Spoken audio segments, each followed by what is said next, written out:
up? What's up? Welcome to another episode of Car Chronicles. Like, share, and subscribe.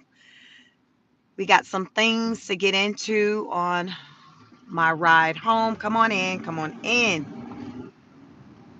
Come on in.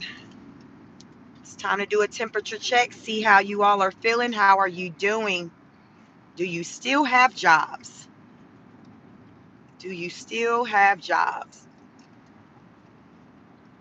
Come on in. Like, share, and subscribe.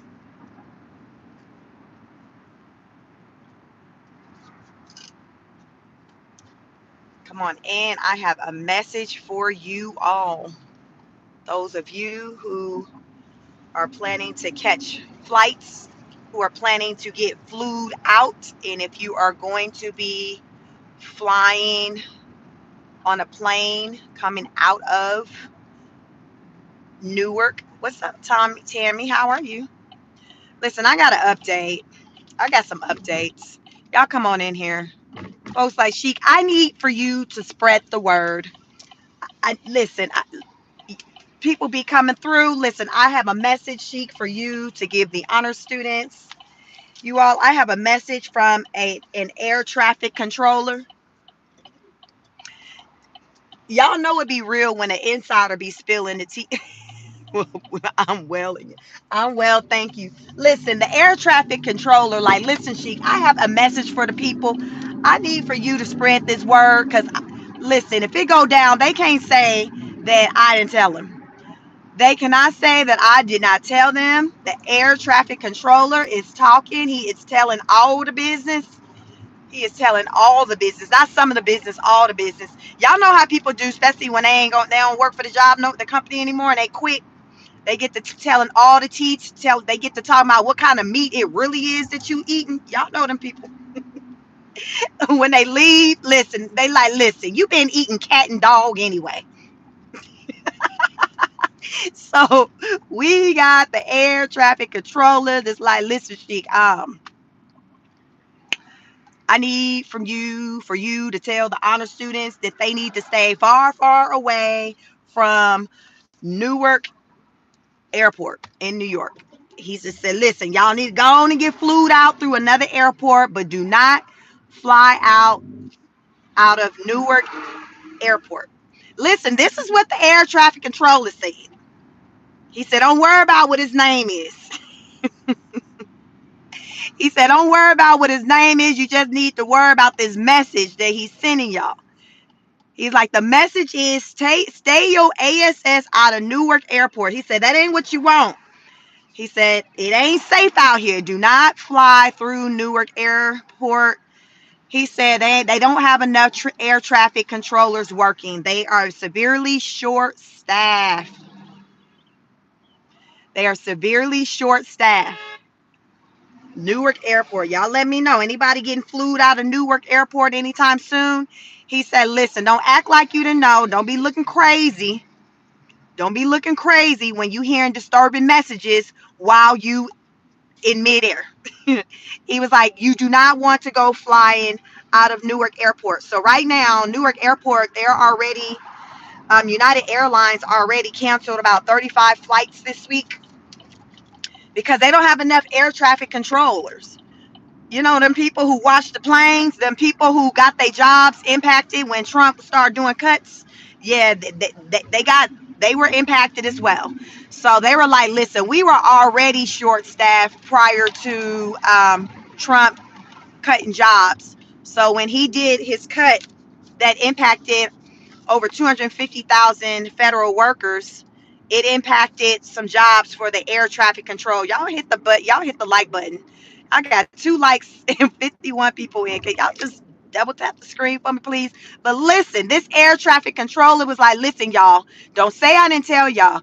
It is not safe to be flying out of Newark airport. He said because it's not enough air traffic controllers. Like he was like, they're severely short. It's already on leave for 45 days. 5. There are 5 air traffic controllers on leave for 45 days. They're on stress leave. They said, listen, my mental health, listen, It ain't good. I need 45 days. Policy says that I'm good for 45 days if I'm not feeling good mentally. So 45 days, there are 5 employees, air traffic controllers, who will not be working.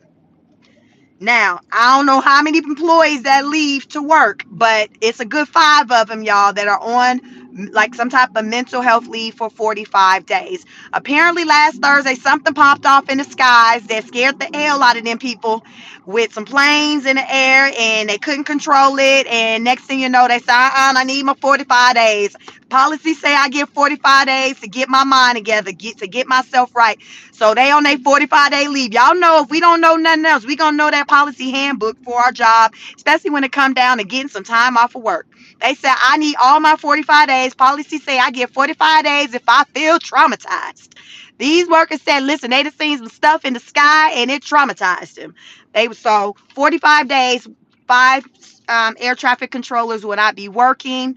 So that has severely like crippled the airport out of Newark because they don't have enough people monitoring the planes. Listen, this is an air traffic controller just dropping. Listen, just dropping it. He like, don't worry about my name. Just know that it's not enough people employed to watch the planes in the sky. Uh, we're short. We're short staffed. We need more people. So just avoid Newark at all costs. Just avoid Newark Airport at all costs. So, y'all, listen, you flying at your own risk these days. You flying at your own risk.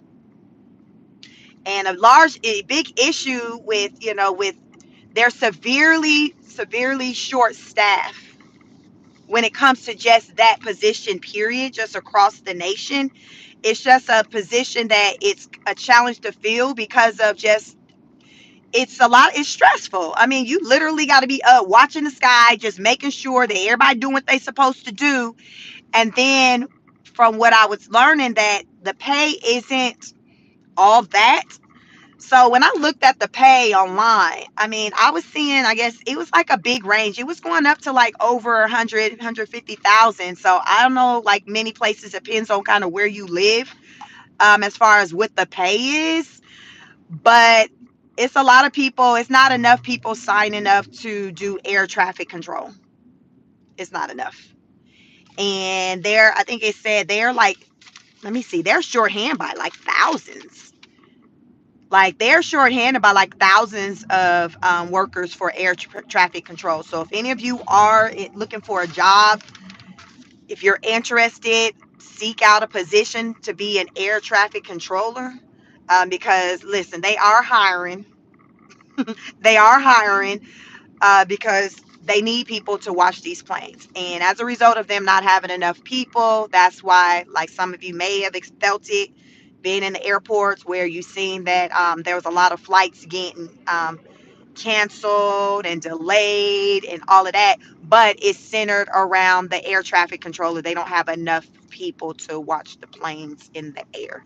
So that's why, just in case you did not know the reason why. Um, Let me see what else I have on there. There have been, so since Trump has taken office, there's been like 7 different crashes centered around planes. And it's reported that we've gone like a long time without having accidents like that prior to, him coming into office. So what's been said or what's believed is that the reason why there's more like incidents centered around crashes is because of the short staff of air traffic control. It's not enough of them.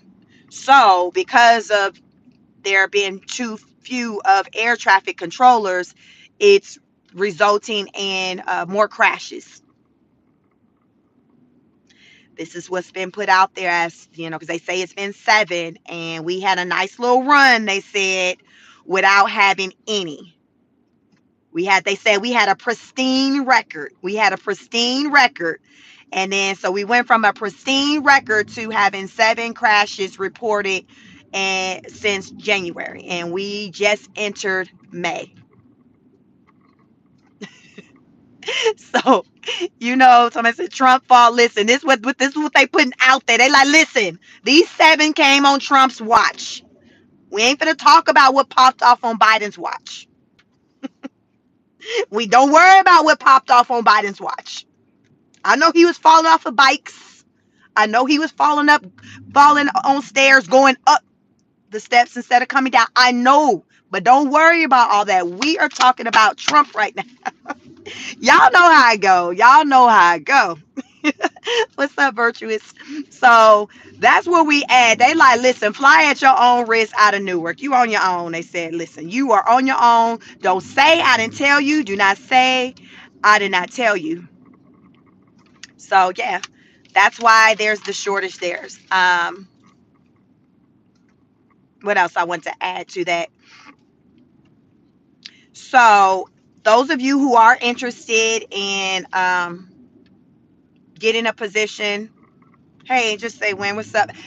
Those of you who are interested in becoming an air traffic controller, they are offering a 5,000 bonus, kind of like that baby bonus. Y'all know Trump trying to offer that baby bonus. So listen, you can get 5,000 by having you a baby, or you can get you $5,000 by being an air traffic controller. Which one you want? Listen, 5,000, 5,000. Which one? Which way you want it? You want to procreate and get it that way? Or do you want to get a job as an air traffic controller and get it that way? Personally, I would rather the job as an air traffic controller. You can have them babies. You can have them babies. I can't do it, but the way these nerves set up, I just can't do it. Trump, I know we got about 10 folks left on this planet, but I cannot contribute to it. I done already done my part. I didn't already listen. I done gave 3 lives. I ain't got nothing else to give you, Trump. Get out my face. Get out my face. See, y'all know sometimes when people be asking you about having more kids, you be ready to cuss them out because you so tapped out. you so tapped out. How many of y'all like that? When somebody asks you about having some more kids, you just ready to pop off. Like they done cussed you out, talked about your mama, all of that. That's where I'm at if somebody asks me about some kids. 5,000. Get out my face. Get out my face. So 5,000. You get the baby bonus 5,000 or the air traffic controller position for 5,000. Which one? Which one you want? Which one you want? 5,000. They letting go $5,000 because they don't have enough people signing up. So here's the thing with the air traffic controller for the $5,000. You have to complete the training. I don't know how long the training is, how in depth it is. You got to look into it. But they said, listen here, complete the training, and we got 5 on it. Just complete the training. Now, I done told y'all that they got a shortage in the field of air traffic controllers. So what that's telling me is that it ain't the simplest job. It's not the simplest job, because if it was, I feel like the demand wouldn't be there like that. So you gonna work for that 5,000. You gonna work for that 5,000. So look into it if you are interested, because they are definitely in need of more air traffic controllers, and that's on that. So in the meantime, in between time, you are flying at your own risk. This air traffic controller, what we gonna call them, a whistleblower? Because listen, it's probably one of them people that's on that 45-day leave that's putting out all the business. It's probably one of them, because I said, remember, it's 5 of them that's on a mental health leave for 45 days. So it's probably one of them that said, shit, you be crazy. You better.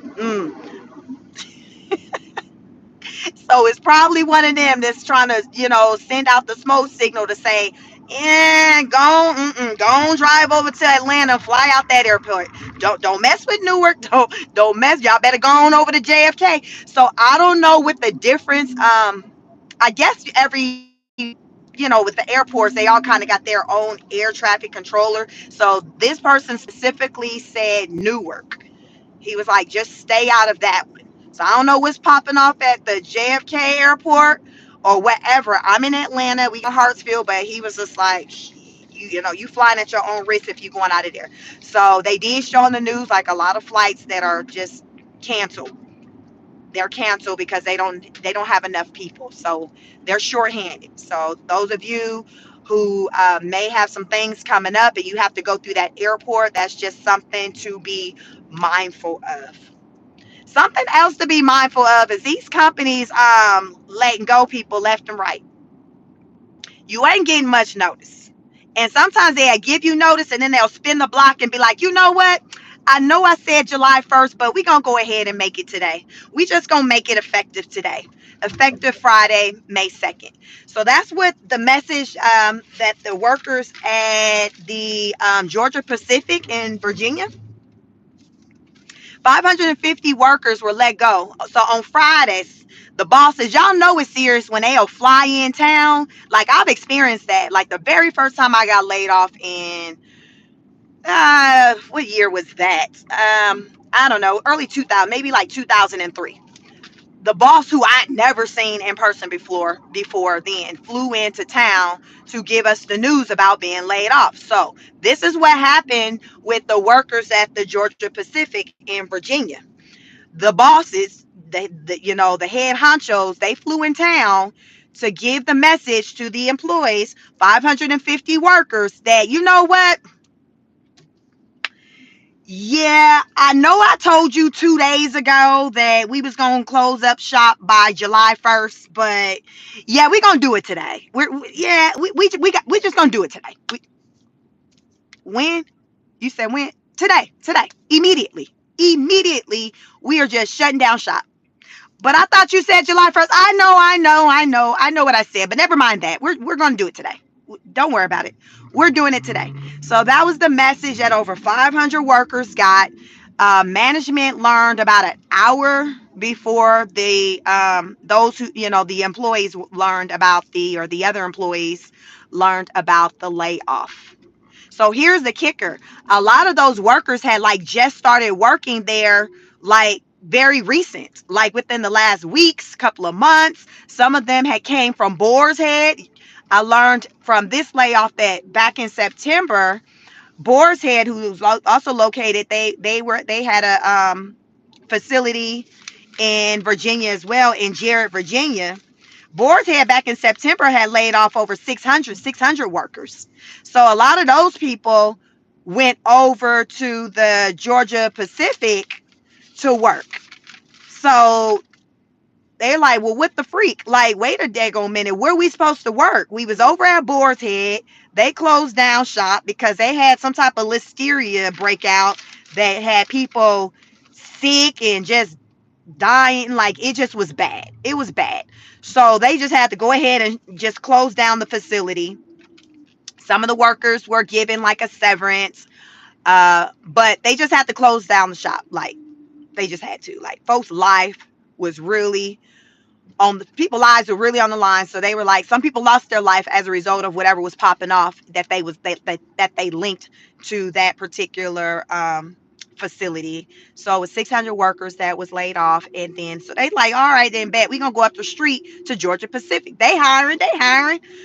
So that's what they did. They went, applied for Georgia Pacific, got their little paperwork in, and started working. Fast forward. So has it been in September, October, November, January, March, April, May? So we had 8 months. 8 months. They had a cool little 8 months. Maybe if they left right in September. So we talking about 6-7 months that at most some of these people maybe worked there coming from the from Boar's Head. Y'all know Boar's Head, with the meat, the Boar's Head meat, the deli meat. So a lot of those workers went over, just went up the way to Georgia Pacific. So here's the thing about the situation with Georgia Pacific. The reason why they said they closed up shop, they said that they were seeing their sales and things were down when it came to the plywood. The employee said that's an MF and lie. That ain't true, because boots on ground, like we were seeing, we were actually running out of material, and y'all was just hiring just a couple of weeks ago. So what is you talking about? What are you talking about? What are you talking about, sir, ma'am? What are you talking about? You lying. So they like, these people lying. They was like, you a MF and lie. We wasn't running. What is you talking about? We wasn't low on sales. If anything, we were running out of inventory. That's how much we was going through product. Like, what is you saying? What are you saying? The company said they were experiencing a 30-year low in home sales and housing affordability challenge, and they claimed that they saw a drop in the plywood demand, which resulted in them being forced to reduce production. And that's when employers are like, that's not true. That's not what I'm seeing, what we're seeing on the ground. They're like, we're selling out of inventory, and y'all was just hiring a few weeks ago. Y'all was just hiring a few weeks ago. So what's the real deal? So I'm wondering if this company is just trying to be proactive, where they're seeing just with these changes and everything with the economy, they're just like, yo, let's just kind of close up shop now because it's looking bad. Let's just go ahead and let them go now. And so they told the employees, oh, well, we're doing it because we don't, the plywood sale, the demand is down. But it was just kind of like Warren Buffett bailing out like this week. Y'all see Warren step down. He was like, you know what? Yeah, I'm 94. It's time to go. That man stepped down because he's seen the writing on the wall. He was like, it's about to get real out here. What they say, you might as well leave while you're on the top. He ain't trying to be blamed for nothing. So that man grabbed his little bag and said, I'm taking it to the house. So sometimes you'll have some companies, some people who like read the room and just try to get out early before things really go bad and make a turn. So I'm wondering with the Georgia Pacific, is that what they did? If they saw like, okay, things are getting bad. So let's just things are getting bad. So let's just go ahead, close up shop, tell these folks whatever, anything, and send them about their way. Because we already see that it's looking bad. It's looking real grim out here, which it is. And given that the employees are like, no, they had not seen a reduction, with their inventory, well, with the sales. If anything, they said, yo, we're running out of material, because that's a sign that demand is there, right? You run out of stuff when the demand is there. When the demand's not there, then you got inventory. Your inventory is just sitting. So it was kind of like the opposite of what the company was saying. So I feel like the company is just trying to just be proactive and just close up shop, because things are just bad. And they just like, we just got listen, Linda, listen. It's bad. It's bad. We'll tell these people something. I ain't seen nothing in the article talking about any severance packages or anything being given out to the people. But on my morning car chronicles, I talked about other layoffs that have been taking place, centered around truck drivers, hospitals, the nurses, teachers. I'm telling y'all, we in these times to where everybody can get it. Hollywood, I talked about how Trump trying to add 100% tariff on Hollywood. Yes, he's like, yo, if you want to do the movies overseas, then do your thing, do your thing, do your thing. But as you do your thing, you're going to have this 100% tariff tacked on to whatever you got going on. Now, don't ask me how he gonna implement that, because that wasn't even in the write-up. But it was one of Trump's great ideas, because y'all know he gonna hit you with an idea. So it's one of his latest ideas that he has centered around tariffs, to hit Hollywood with a tariff, for those filmmakers who choose to do movies outside of the U.S. So he's like, listen, I'm going to meet with the Hollywood executives. I got a meeting coming up soon with them. We going to talk about it. I'm going to see I'm going to do a temperature check. I'm going to see how they feel about it. I want to make sure everybody happy and all of that. So stay tuned for that, because they will be meeting very soon at the White House to talk about this great idea that he has to apply tariffs to the Hollywood, to for movies that are made outside of the USA. Y'all, it's going down in the world, but it's going down in these US streets. I don't know, y'all. If y'all in another country, let me know in the comments what's going on where you at, because listen, it's going down here in the USA. And y'all, I be working to try to listen, I got a whole job, and I be trying to take notes to come out here to tell y'all what the freak is, the update on the latest, just since the last time y'all seen me out here. Y'all, I be there. Don't tell me I don't be working. I be working because it's so much that's taking place. And I'm like, man, this is crazy, yo. This is crazy. So I'm trying to keep up with these layoffs that are getting announced.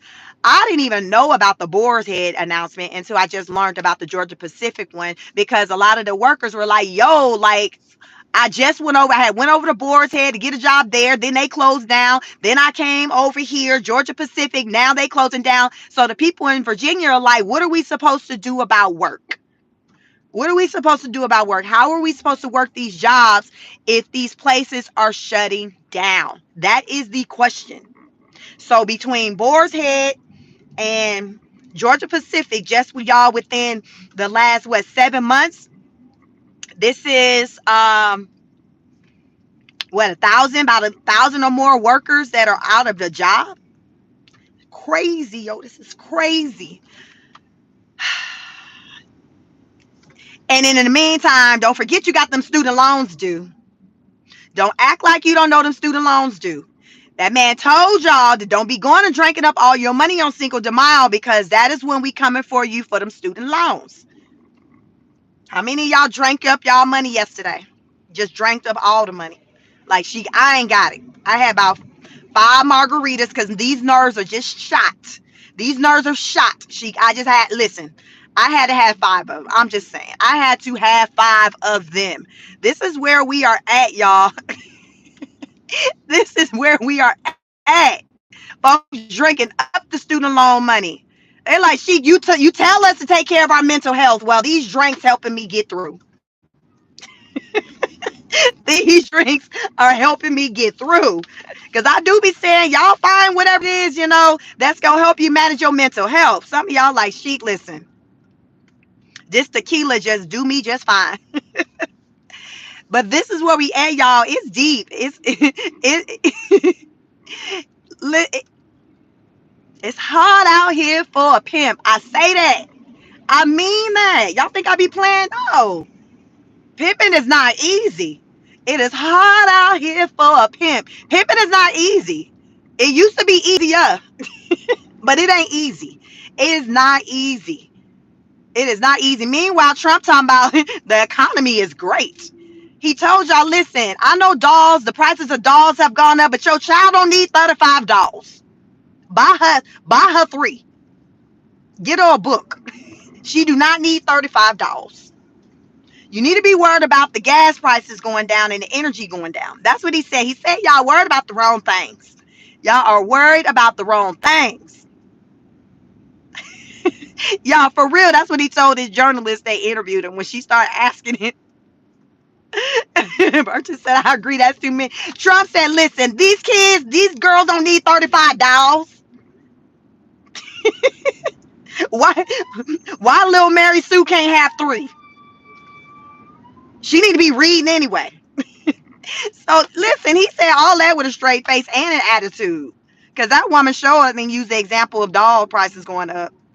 Trump looked like, I don't get. Diddy said he is right. Listen, I think that reporter probably felt crazy when she mentioned it, because the way he looked at her all crazy, he twisted his face. He was like,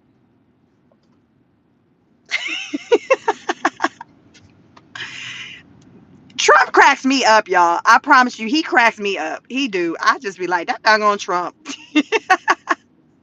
Thank you, guys. Thank you so much. Listen, y'all. It's rough out here. Trump said, listen, y'all worried about the wrong things. If you really look at the right data, we are winning. He said he need for you to look at them eggs, the egg prices. He need for you to look at the gas prices. He need for you to look at the energy, the rate of the energy. He need for you to look at that. He need for you to look at the interest rates. He said, stop looking at them ugly dolls, because they ugly anyway. So, listen, I'm just telling y'all what he said. He literally said this, like, in an interview. It's out there. I don't know what that journalist's name is, but listen, type in, Trump said your child don't need $35. Put that in Google. Something gonna come up. Something gonna come up. Anthony said Chucky dolls. Oh my God. OMG. So listen, Trump got the ideas. He said, listen, he got $1,000 for y'all illegal immigrants who still ain't got the hell out of this country. He got $1,000 for you. He said, I will give you $1,000 if you self-deport. I'm tired of playing with these judges. I'm tired of playing with y'all. I know y'all respond to money. So here's the deal. Go ahead and self-deport. When y'all get to your destination, get on, not the Annabelle. Diddy said the Annabelle doll. Lord Jesus. Trump said, y'all know this app. There's an app out there. So people who self-deport, when you go get to your destination, so say your destination is El Salvador. When you get to El Salvador, you get on your phone and access the app, and you let the ICE know through that app that you have arrived. You are in El Salvador. The Trump administration will then verify that you are in indeed El Salvador. Don't ask me how he verified that, but somehow he verified that you are in El Salvador. Once he verified that you are in El Salvador, your Cash App or Zelle will soon arrive for the $1,000. Now, I don't know how you getting the $1,000, but I'm just saying Cash App or Zelle. But he said he gonna give you $1,000 once you get over there. He don't want to hear the story of I ain't got it, I can't afford Trump. You know these plane tickets cost a lot. Spirit then messed around and start acting like they brand new and they Delta, and Spirit trying to have Delta prices. Trump ain't trying to hear that. He like, yo, I got some money for a flight ticket. Y'all, the government is paying for flight tickets. So if your reason for why you can't get the hell on out of here is because you ain't got it, you on your Tasha K, I ain't got it. Trump said, that's all right, I got it for you. I got it for you. He might even buy you a doll and send it. He might even buy a doll for your baby. You ain't gonna get 35 of them, but he might buy you one or two for your baby for the plane ride. They said, listen, we are willing to help the cause. Don't be over here in this country illegally talking about you can't get back home because you ain't got no money. He said that is no excuse because we will help you. Y'all, this is real. Look into it. Trump administration, they will help with flight tickets, travel arrange. Listen, they are a whole travel agency right now. And giving you $1,000 to spend, $1,000 for your pocket.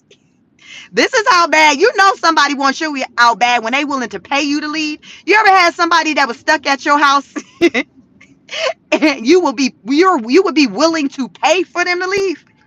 It's one of them, it's given one of them situations where Trump like, listen, I will pay for y'all ancestors to leave.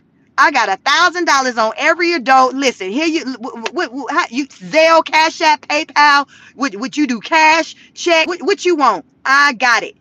I'm gonna need for you to leave up out of here. It's on that type of time. You ain't got to go home, but you got to get the out of here. That's the energy that Trump has. So that's why he came up with this new, hey, I pay for you. Hell on. He said, paid for the hotel. Y'all know y'all done had somebody be like, you know what? I'll put you up in a hotel. That's how bad I want you from out of here. That's how bad you done tap dance on this last nerve. I need you up out of here. I don't care. Well, how much you say it's gonna cost tonight? They said it's $79.99. I think, baby, I'm gonna give you $90. I'll give you $90 for the little extra tax, and you can probably get you some little snacks out the vending machine there. But you got to go. You cannot stay here. You got to go. That is the energy that Trump has when it comes to these illegal immigrants, because he's like, yo, I'm trying to get them up out of here, but the government, like the judges and things, they keep rounding it to 90. I round it to 90. You know, because you don't want them coming back to my no. They said after tax it was $85.92. Baby, I done gave you $90. Get out my face. Get out my face. Get out my face. That's when you really want somebody to tell on, when you willing to pay them to go. Don't act like I'm the only one. Y'all know some of y'all probably got kids like that. You willing to pay their rent. You willing to pay their rent just so they won't be underneath the roof with you. You like counting down. It's graduation season. How many of y'all counting down to graduation? Because you so sick of them. You so sick of them. For real, like that's the energy that I'm getting from Trump. He's sick of these judges. He's sick of these illegal immigrants. Like everybody can get that work. Everybody. He done got so pissed off. He done went to Hollywood picking with them. Like, you know what? Oh, y'all sitting on the sidelines, y'all oohing and eyeing, laughing. Oh, okay. Well, I got 100% tariff on y'all too. I got 100% tariff on y'all too. That listen, I was like, when I seen that last night, I told my husband, I said, Trump, like everybody can get this work. Everybody can get this work. I mean, I don't know how else you slice it and dice it. That's what it's given to me. Like, he's like, really think about with all these changes he's made, like, who has he not impacted? Like, he done pissed off the judges. He stay going to court. Now he done pissed off the Hollywood folks, the actors. Y'all know half the singers and rappers think they actors now too. So he done interfere with their money too. No, and they ain't taking nan acting class, but you can't tell these actors and rappers, these singers and rappers that they ain't not actors, that that they ain't got Denzel Washington beat. Because it's like a prerequisite. Oh, can you act? No, but I can rap and I can sing. Oh, okay. Well, here you go. That's why a lot of these real actors that's about that life, they be pissed off. Because y'all know that these singers, rappers, they come in just because they got a little name. And next thing you know, they in the movies. I'm just saying. So Trump, like, all right, then y'all can get it too. Y'all can get it too. Everybody, ain't nobody exempt for what's going on today. The question isn't will you be impacted? The question is when, and the question is how. When and how is the question today, with the impact on what's going on in the world as it pertains to the economy. These are the times we are in. These are the times. $1,000. Trump said, listen, I got $1,000. So if you got you a man, and Maria, you got you a man, and you know you and Carlos over here, and y'all don't got no business over here, that's $2,000 for you and your man. $2,000. That's $2,000 for you and your man. This is where we're at. This is where we're at. This is what he offered. Listen, Trump trying to buy his way into stuff, because remember, I done told y'all he offering 5,000 for you. He want to offer 5,000 for you to have a baby. He got to get that one passed, because they said that would adds about $15 billion a year to our debt, with him throwing that out there with the $5,000 baby bonus. I wonder how many fools would sign up for that, because ain't no way. Ain't no way. $5,000, like, that's gone with a baby. That's gone in a matter of a couple of months. 5,000. Mm-mm. Mm-mm. I wonder who would sign. Only a village idiot would sign up for that. Only a village idiot would sign up for that deal. Like I said, I would rather sign up for the $5,000 sign-on bonus with the air traffic control position,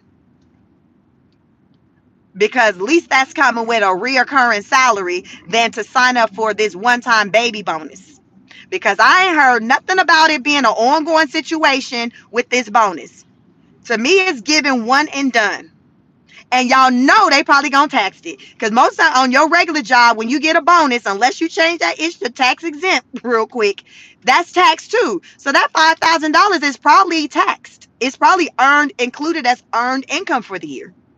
So really, that $5,000 is going to come down to maybe around 4,000. Mm-mm. Mm-mm. So we gonna continue to be in a deficit when it comes to these babies if he only talking 5,000. It's like, Trump, your money ain't long enough for all of that. Your money is not long enough for all of that. I'm sorry. I don't know what we gonna do. I go ahead and build these robots that y'all been talking about building anyway. You want to look at some build some baby version robots, baby AIs. I don't know. Create some more baby alives. But as far as some babies coming out the poom poom of a woman in the USA, I'm going to go on a whim and say that most American women are smart enough to know that that is not a come up. Even the ones on Section 8 and getting EBT. I believe that even the ones on Section 8 and getting EBT know better than that. I believe the ones coming out of high school know better than that. I believe my niece, she about to be 22. If he said, hey, I give you 5,000, you have a baby, my niece got enough sense to know, because she know how she run her pockets, her auntie's pockets, grandmama pockets. She already know she can. She know how quick she can go through $5,000. I needs to claim her on my damn taxes, because y'all know that the Cash App tell you it got this running tally on how much you done sent somebody. And oh, I done sent sister girl in the thousands.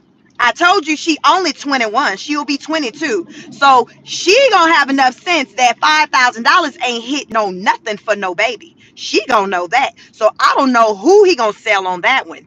I don't even know, y'all, if the Hispanics over here in the US that don't even speak English would even fall for that one. I don't know. I don't know. But I'm gonna say the ones that look like me ain't falling for it.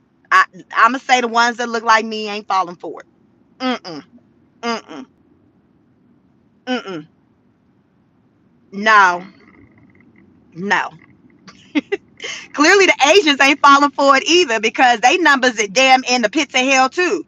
Them Asian, with I think they said Japan numbers. They ain't trying to have these kids for what?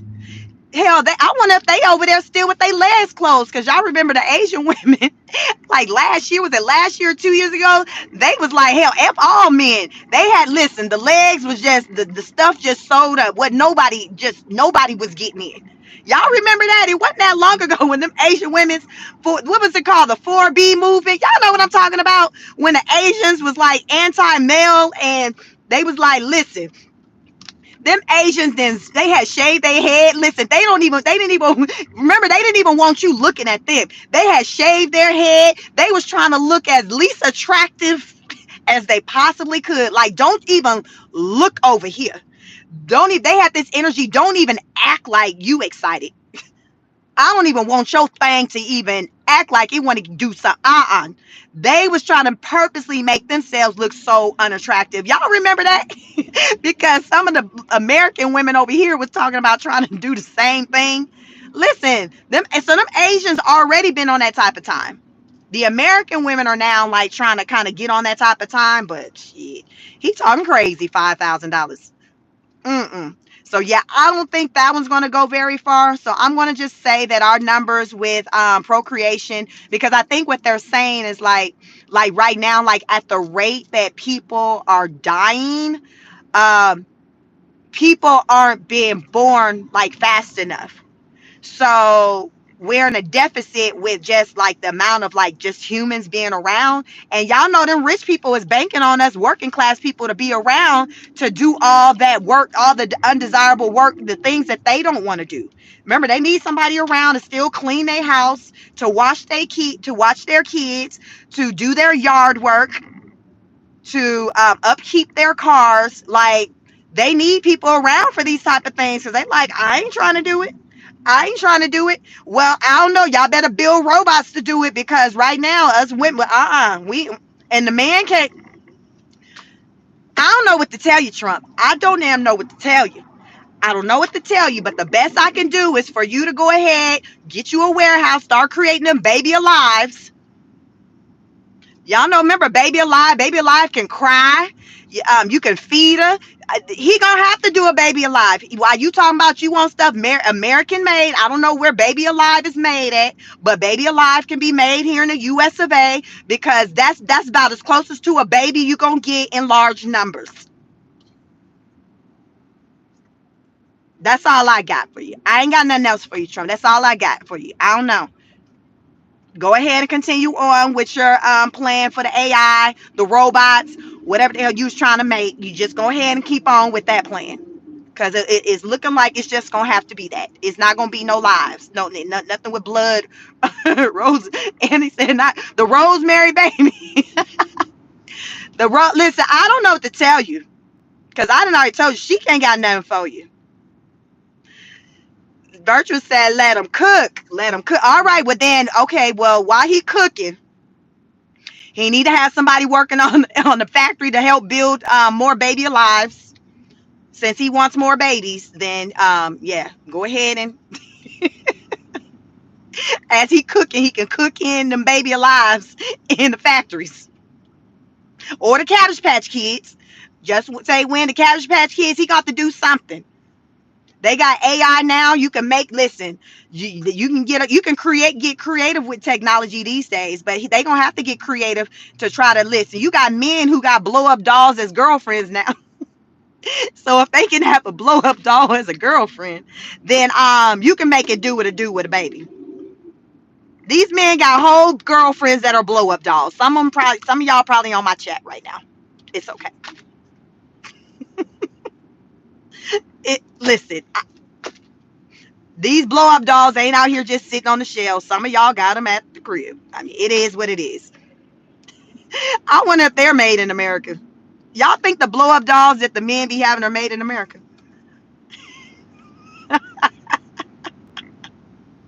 Listen, because these men that said, the hell with y'all women, y'all ain't getting our money because they think we use them to get a free meal and don't call them back anyway. So they turn it to the blow up dolls. Is the blow up doll made in America? Bertha said, nope, everything from China. I'll be there. Why somebody asked if Trump was going to tax the mail order brides? Is he going to put a tariff on the mail order brides? Y'all know the men would be down bad if it was a tariff on the mail order brides. Y'all, what would they do? What would they do? Oh, these men lose their mind. Because remember, they got the solution. Listen, they passport bros, we going to import us a wife. Well, all right then. When you go import you a wife, that's going to be a 245% tariff. So I hope Ming Ling can cook, do the thing, do all that you need for her to do for a 245% tariff. I hope she everything. I hope she's everything. Listen, these are the times. These are the tough times that we are in. People are at the crossroads. That tariff high, yes. Is Ming Ling worth all of that? They be like, shit, forget that. I get that blow up doll. Ming Ling gonna get traded out for the blow up doll. They be like, I can't do it. I just got to get the blow up doll. And just keep inflating it because y'all know the blow ups don't stay blow up forever. they gonna be blowing up that's like, listen. My money, listen, the best I can do is this blow up doll right here, Sheik. This all I got. Y'all, but that's the thing. Y'all know these men out here, they gonna be blowing. Man, why you blowing? Because I can't afford Ming Ling no more. I think she got a hole in her because I'm not getting nowhere when I'm blowing. Like,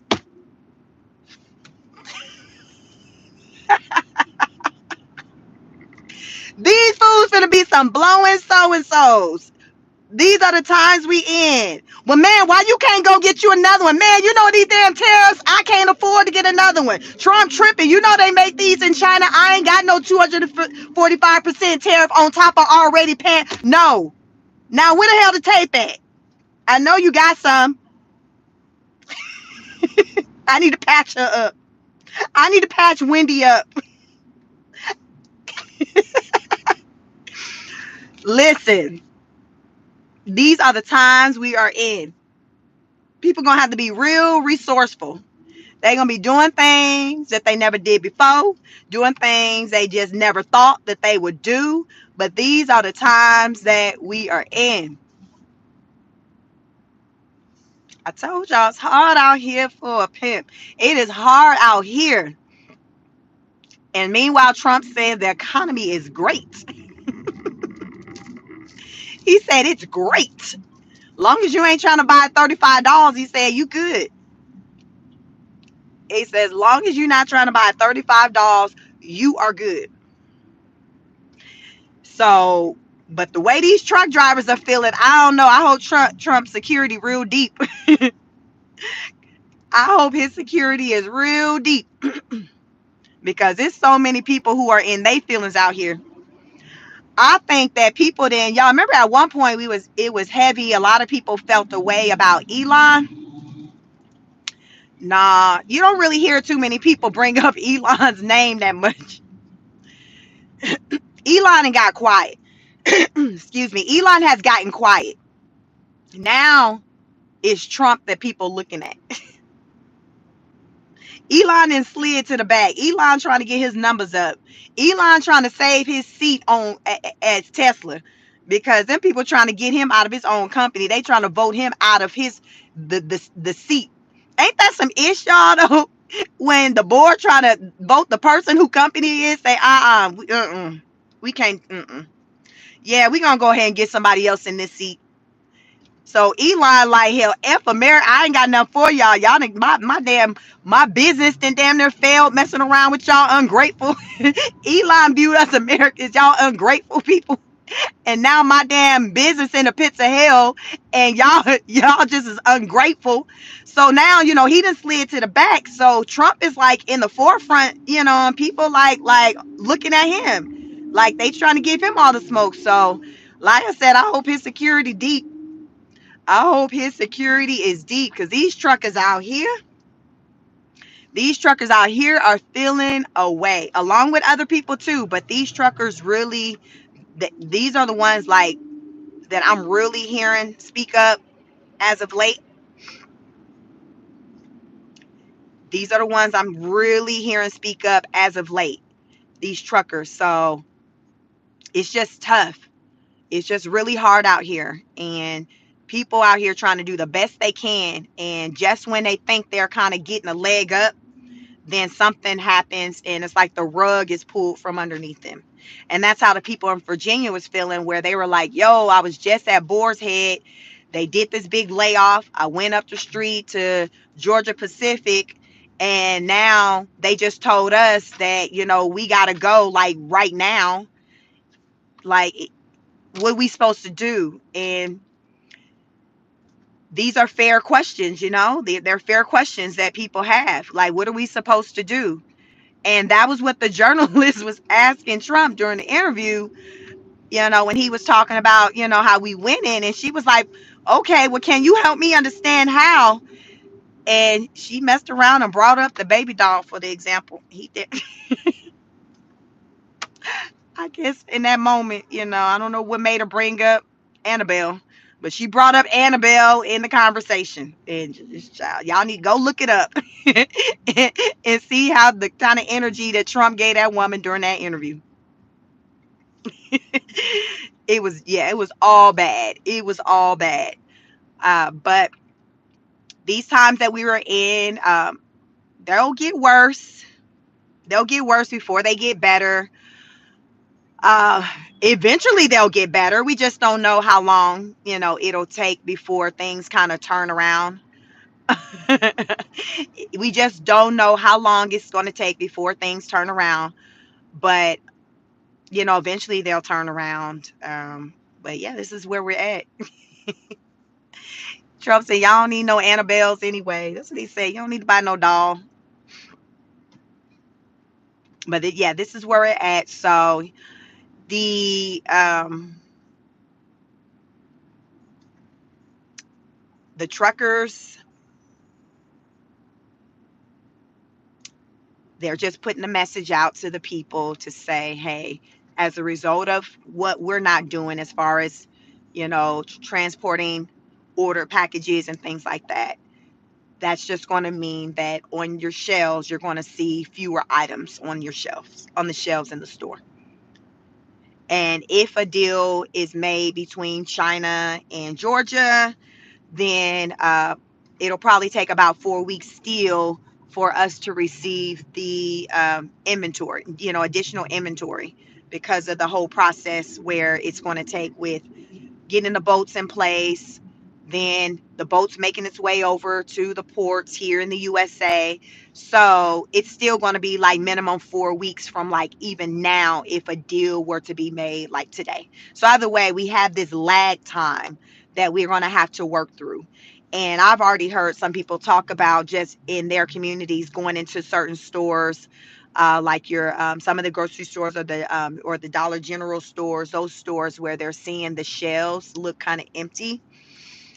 So what I've learned as far as from the people from the trucking industry or who deals with the cargo, there was like, yeah, I'm probably the stores have about 5 to 6 weeks worth of inventory left before they start to see the shelves kind of just be empty.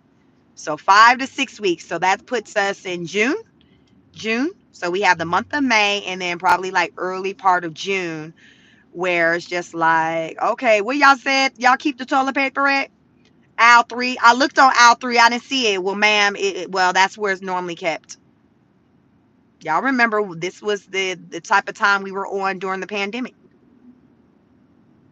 Yep. So this is the place where we're at. And then, like I say, just pay attention to what's going on around you as you hear about the job layoffs. That's more people who have to go and register for unemployment. Remember, they had just reported, said what unemployment numbers for April, what was that, a 4.2? I was just saying this morning before learning of these layoffs that I definitely feel like that number is going to go up.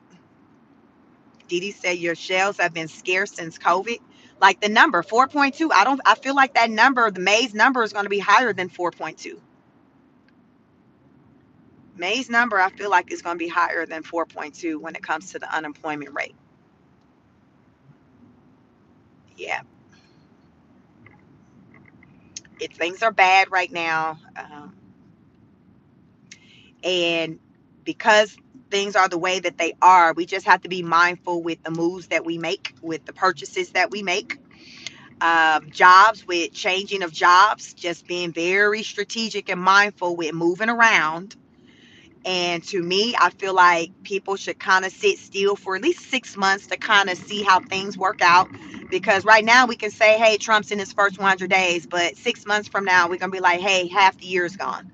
So as time progresses, rightfully so, we should be able to see improvement of things, right? As time goes on.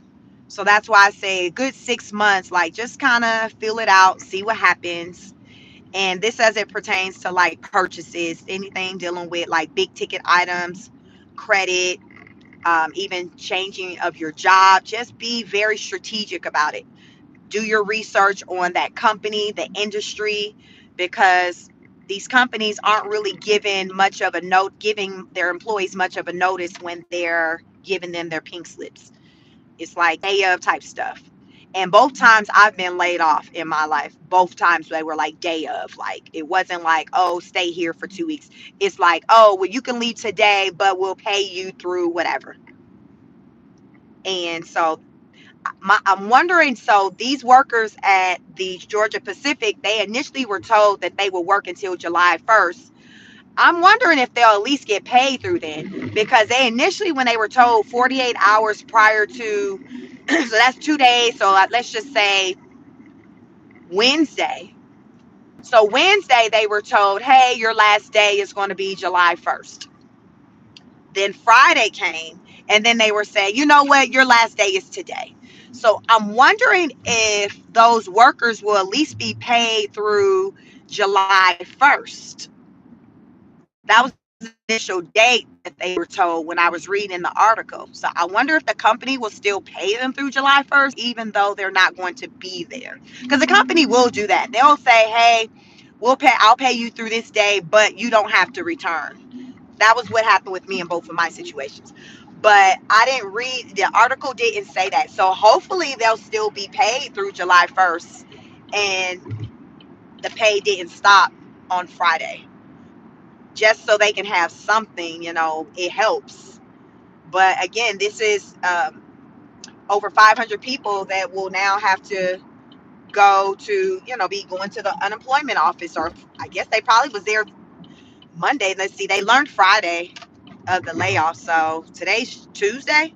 So they should have probably already been going to the unemployment office. I know I would have, first day Monday, I would have been there. So they're probably already working on that now. Then remember, we got the student loans that are now due.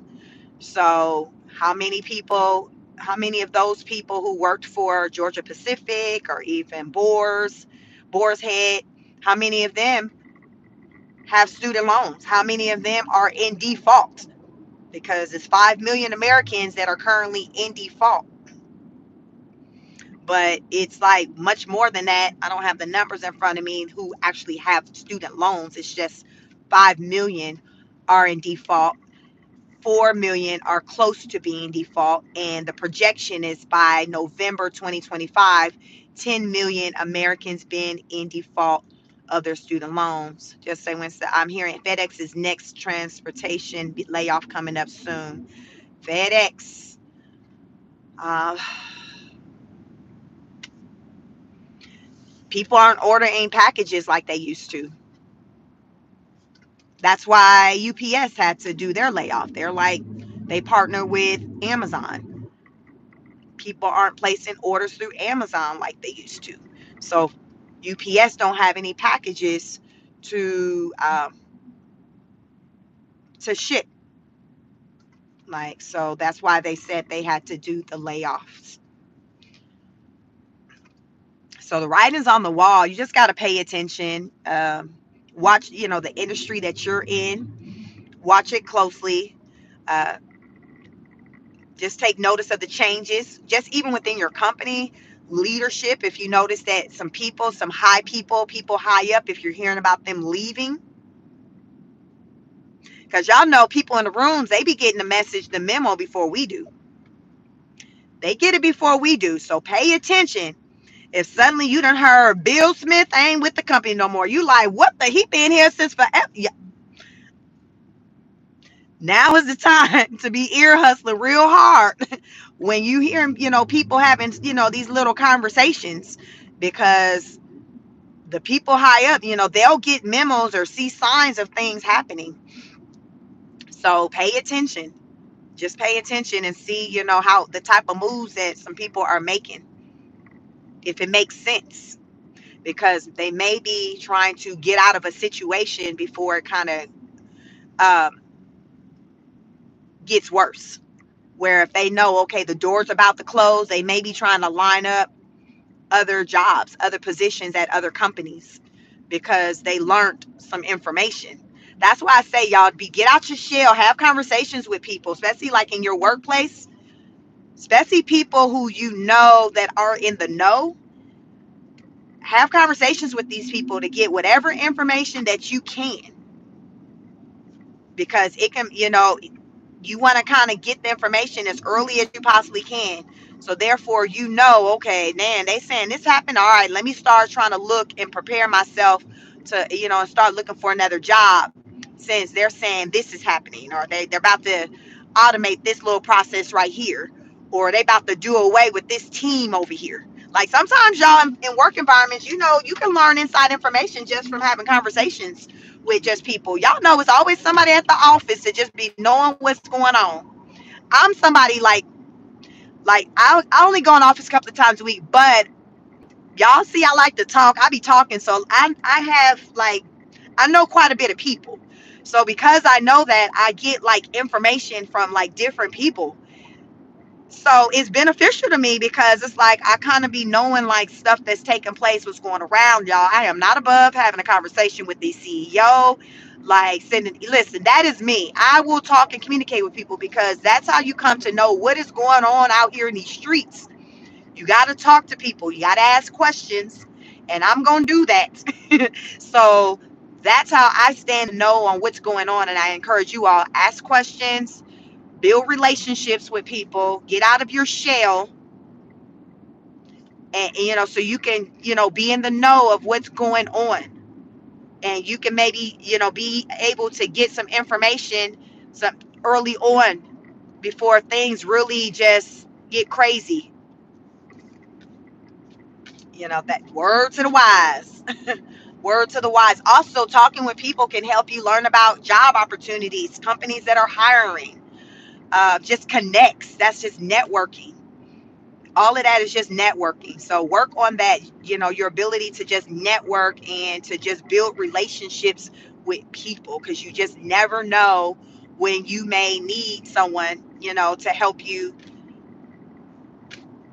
get somewhere. You just don't know. That's why you got to be careful with how you treat people. Don't be talking crazy to people, looking crazy at people, because you just never know when you may need them or how you may need them. Just all of that. I know some of y'all have dealt with some people where the people treated you bad, talked crazy, looked at you crazy, and then later down the line, they needed you.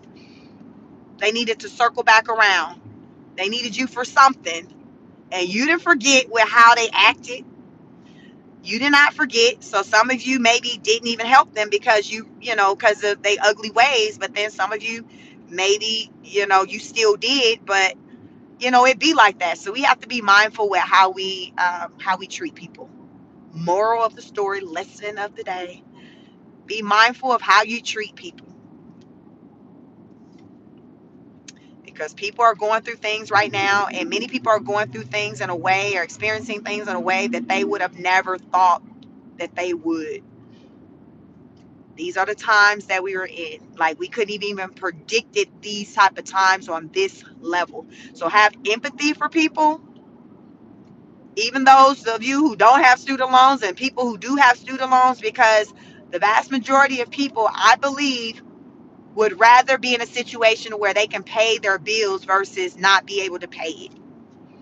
Collectively, people are in default because they can't afford to pay the bill.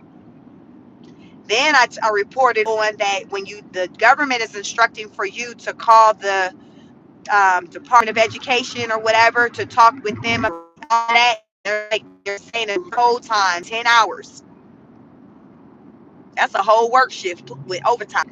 10 hours. People are calling the number and they're on hold for hours, on hold, just waiting, trying to get through to a live person to talk to them about their account. Meanwhile, some of these people are currently in default or nearing default.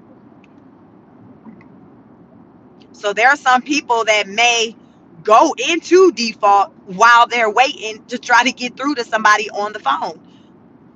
Because if you're having to work a job, who has time to sit on the phone for 10 plus hours to try to get through to somebody? Not somebody that has a job. You need your job so you can pay the bill, right? So how are you supposed to be on the phone trying to get through to somebody to talk to them about trying to pay the bill when you need to be working so you can make the money to pay the bill? That's that stuff I be talking about. Is that stuff for me that don't make sense? It doesn't make sense.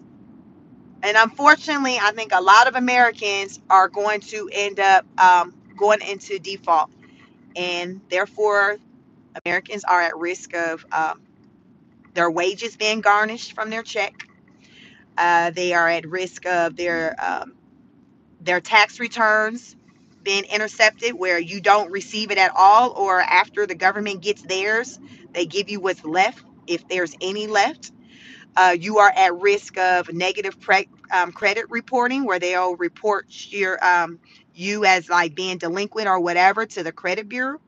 And if you currently receive a social security check, you are at risk of the government intercepting that, um, with for the purpose of getting the student loan money that they say you owe them. These are all the ways that your life can be effed over as a result of student loans. Yeah, this is America. This is America. This is the situation. There's nothing we could do about it. You just have to become aware of what's going on and just figure out for you what's going to be the best way for you to maneuver through these challenging times, because for it's going to look different for each person. Each person have different things going on, different responsibilities and things like that. So what you will need to do to take care of things, it's going to look different for me. It's just, you just got to handle your business. For starters, start trying to have conversations with people where you can make them aware of what your financial situation is. Listen, you got to communicate. But the sad thing about it, the sad part about it is, like, the government, like, yo, call this number and communicate, but they don't have enough people. There's not enough resources to take all of the phone calls. There's not enough resources. So it's like they're saying, hey, do this. And many people are attempting to do that, but it's not enough people taking the calls. I feel like it's not enough people taking the calls. They probably, a lot of people were laid off, lost their government jobs. So I think it's very little people who are available to answer the phones. I think that's why people are on hold for so long. It's not many people who are there to answer the phones. let me tell, it's probably about a good 7 of them that's answering the phones because everybody else got laid off. So now you got an influx of people trying to call this one number, and they started calling leading up to May 5th. And some people already before May 5th already had started having their wages garnished and things like that, money, taken from their account. Like it started for some people before May 5th. I think one of my subscribers talked about his student loans were forgiven, and then recently they came back and took a payment. They took a payment from his account. They garnished his wages, and he's like, "Yo, I didn't even ask for it to be forgiven in the first place." So this is where we're at.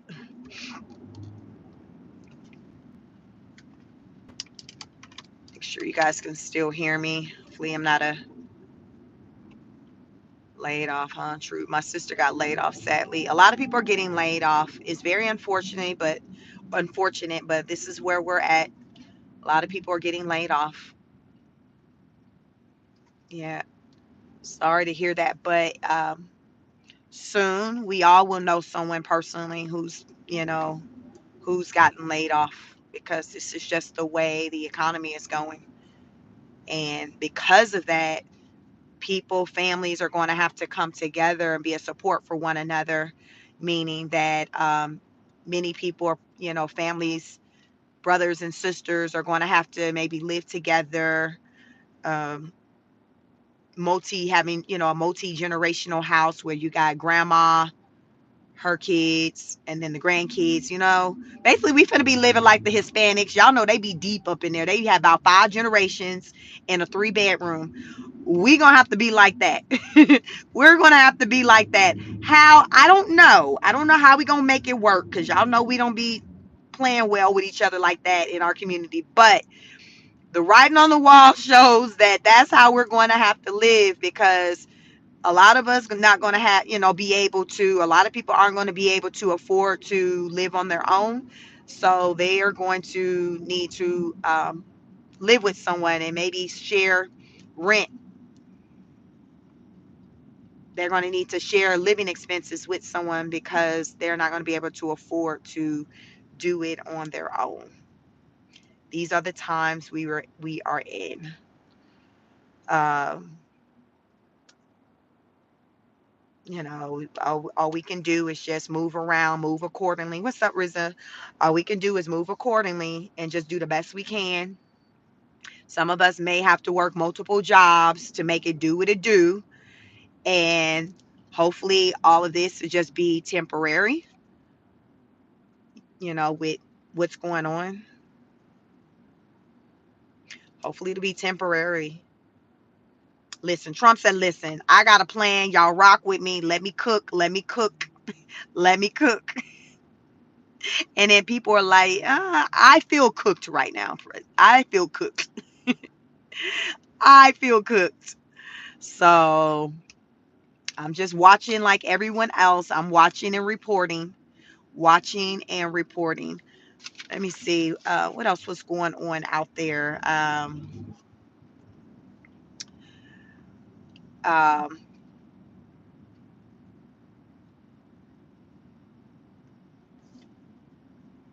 I talked about this morning too. I mentioned how Lime University in South Carolina, they had their final college graduation this Saturday, because after 179 years, they have to close doors because they cannot afford to stay open. And the students and the staff, they basically then cussed the president out and told the president, listen, you ain't welcomed at the graduation. So the president was not allowed to be um, in attendance for the graduation that took place over the weekend. They were like, we don't want to see your face. It's too soon. We do not want to see your face. It's like at least 300 employees whose jobs are impacted as a result of the university. I think it's called Lime University, as a result of the university closing its doors. So you have some students who were there who still had not completed their degrees. Hopefully, even though they're closing, it won't. It didn't say it in the article, but hopefully it won't impact the accreditation, because sometimes some schools will like lose their accreditation. So hopefully these people who were students there who did not graduate. There was one woman whose story was profiled. She's in a master's degree program. She's a single mom with three kids, and she was supposed to graduate in December. So she's like near the finish line. I just hope that it won't be any issues centered around accreditation for when she goes to try to transfer to another school, because right now Lyme is saying, oh, they just didn't have the funds. Enrollment was down since COVID, and that's what they said the reason was for why they had to close down the college.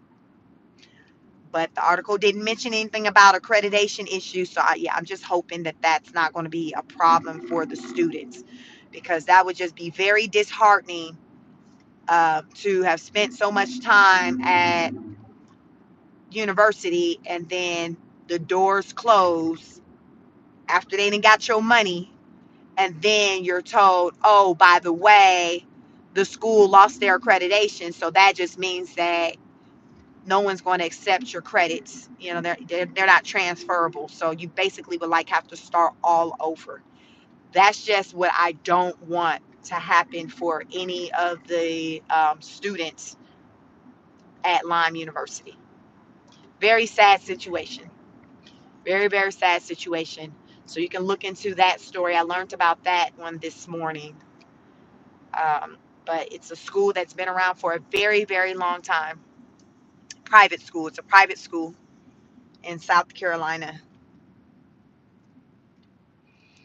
So when I come out here, unfortunately, right now with the things pertaining to our economy that's being reported, I haven't heard anything positive like in the last couple of weeks to come out here to report to you. So it's not strategic doom and gloom. It's just like, yo, like this is what's out there. It's like I'm just reporting what's out there, and it's nothing pretty. I can say Trump said we on a good foot. Basically, the good news would be anything that, well, Trump said, it's gonna be coming from what he said, not what nobody else said. It's gonna come from what he said. So take it for what it's worth. It's coming from what he said. Really said she get off the set. I did see something that I don't like that comes from with not the Department of Education. What was that, Rizzo, that you did see? Because yeah, it's just I haven't seen anything that's kind of been good or favorable for the American people in a while. In a while, it's been a minute. Like, share, subscribe. Haven't seen anything in a while that's kind of positive.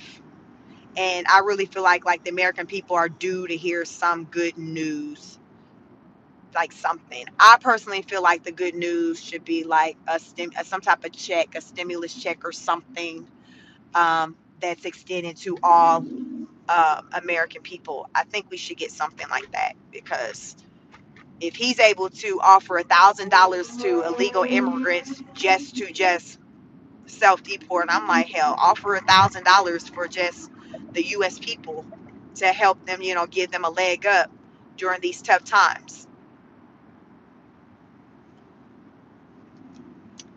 Like, give the American working people something. Like, I don't want to have a baby in order to get something. That's not a fair trade-off. That is not a fair trade-off, to have a baby in order to get, a helping hand financially from the government. So I think the American people would really appreciate something right now. Cutting off funding for Upward Bound and trio programs is the only thing I have a problem with. Hmm. The Department of Education still has to cut 13, 15 more jobs, sadly. Yeah, that's right. Trump give us some money. America first. I think that would be nice because clearly, like, I always just see to me, like, the government is quick to give money out to, like, other people, like other countries, but they're not so forthcoming like that to give money to the American people. The most that I saw, like during the pandemic, when they was giving some money out and doing things, they was really, giving the people a helping hand during 2020. Uh, Maybe it's in 20. I don't know if all the money, the stimulus money was in 2020, but I mean, it was basically identified that there was a need for the nation. Like we were in need. And I feel like we're there. I feel like we're there more so now than what we were then with all the job layoffs. Gary Sanders, I understand Happy. I don't agree with everything he does, but I think he's the right person to get this thing turned around. Gary, I'm pretty much with you on that one to where I don't agree with everything, but I have more faith as far as with him getting things turned around than the Democrat Party or in particular the Biden administration or Kamala. It's just, right now, the tactic that he's using is it's pretty aggressive and it's resulting in a lot of people being without jobs. So it's just like we're just kind of keeping the faith that what he's doing is not going to have the vast majority of Americans in a soup line. That's because right now people are without jobs, so people need relief like right now. Like I understand his vision of where he wants this country to go as far as with the manufacturing and all of that, but that's going to take some time, meaning years. What about now? And the reporter, when he was being interviewed over the weekend, like that was kind of where she was asking him, like, yo, like, what about now? The American people need like relief now, uh, not 2 years from now. Like people like are looking for something now.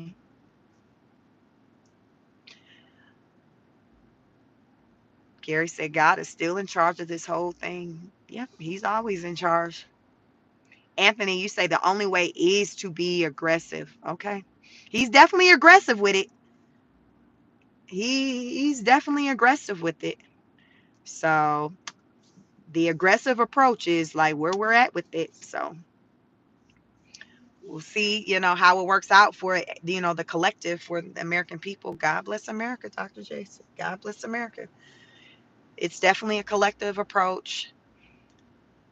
Please, if you're interested, join the membership to become a political honor student over here. If you're a political honor student, your name will show up in color and I will see your comment more easily in the chat because it's going to show in color.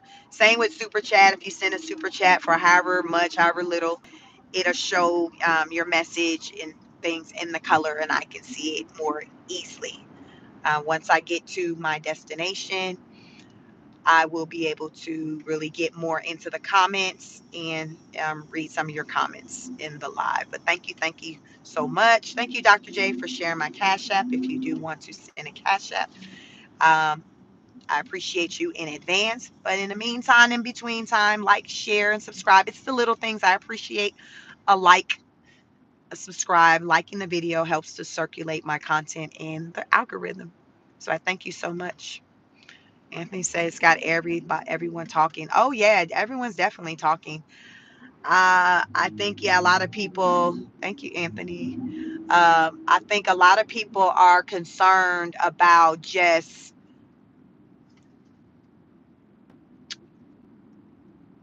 what's going on. This aggressive approach. People are concerned with where it's going to leave the American people. Like in the present time, like is this the approach that to take during these times? And and it's like to me, it's like his approach is centered around wanting to bring jobs back here and create new jobs. But right now, because it's so aggressive, I feel like it's resulting in the loss of jobs. You see? So it's like, okay, I understand you want jobs to be gained, but because of this aggressive approach, it's having jobs to be lost.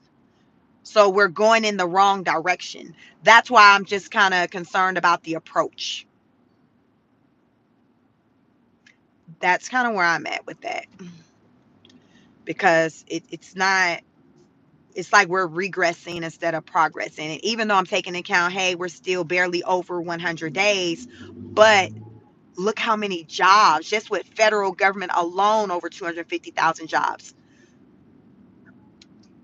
We haven't even, I don't even know you all the collective numbers for the private sector, because then UPS is going to be private, Boar's Head private, um, Georgia Pacific private.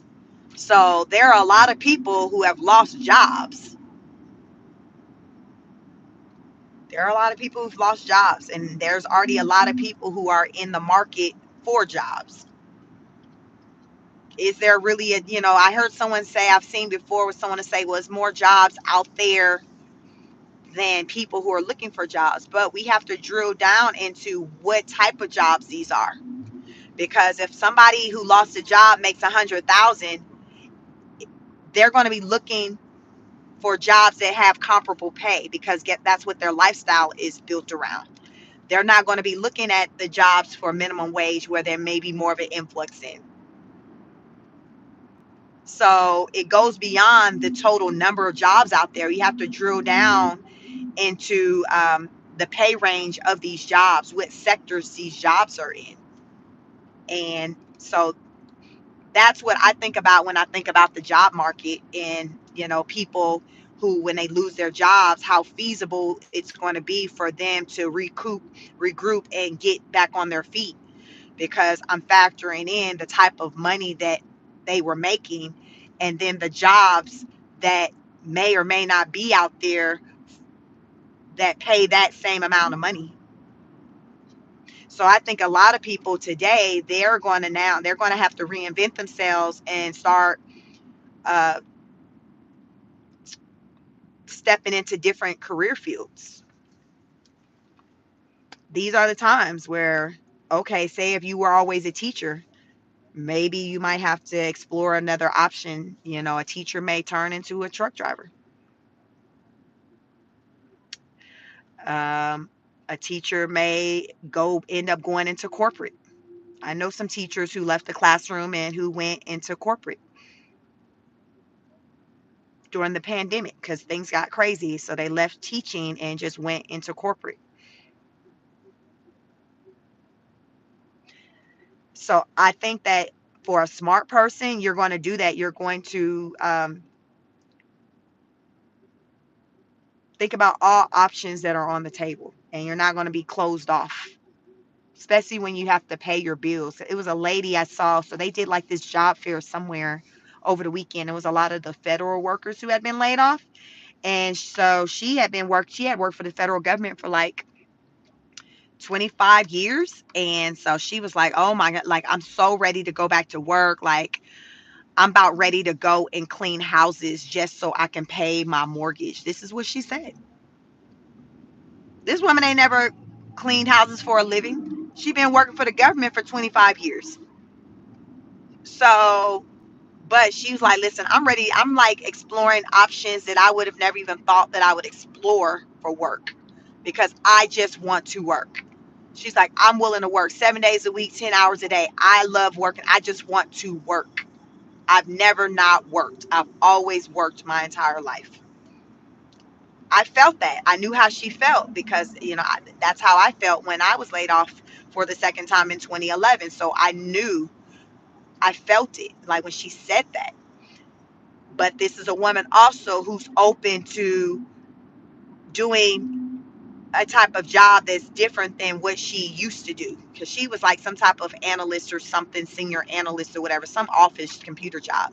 But she's open for doing something else. She may end up doing like 911 dispatch work. Like, she's just open for something else. So people who have been impacted by this job market, like, Keep your options open. Don't close out anything, because when you have responsibilities, you have bills, you have people dependent on you. Oftentimes, we're not in a situation where we can just cherry picker and be picky about what it is that we'll do. We have to do what's necessary. And this woman, as she was sharing her testimony, that's kind of where she was at, where she's like, listen, I have to do what's necessary. And so I'm keeping all options open. It was like, I don't know, they said it was like over 40 companies there at this job fair. And of course, there was way more, federal workers who had been laid off there at the job fair looking for work. And they claim, all of the companies were hiring and looking to hire, like they're ready and all of that. But I've heard so many bad stories about job fairs where they're like, oh, I've heard people talk about the companies don't really be wanting to hire anybody. They're just wanting to build their database. They'll direct you to their website. And so I hope it wasn't something like that for those people, because I've heard those type of stories in the past centered around job fairs where it's just like they're kind of there just for show, not really there to really hire people. And those people like were there at this job fair looking to, have some serious discussions about employment. Because, let's keep it real, like the unemployment checks, that don't pay anybody bills. Like, you can't live off of unemployment. Like, anybody who's collected unemployment, they're not living off of that. It's not enough.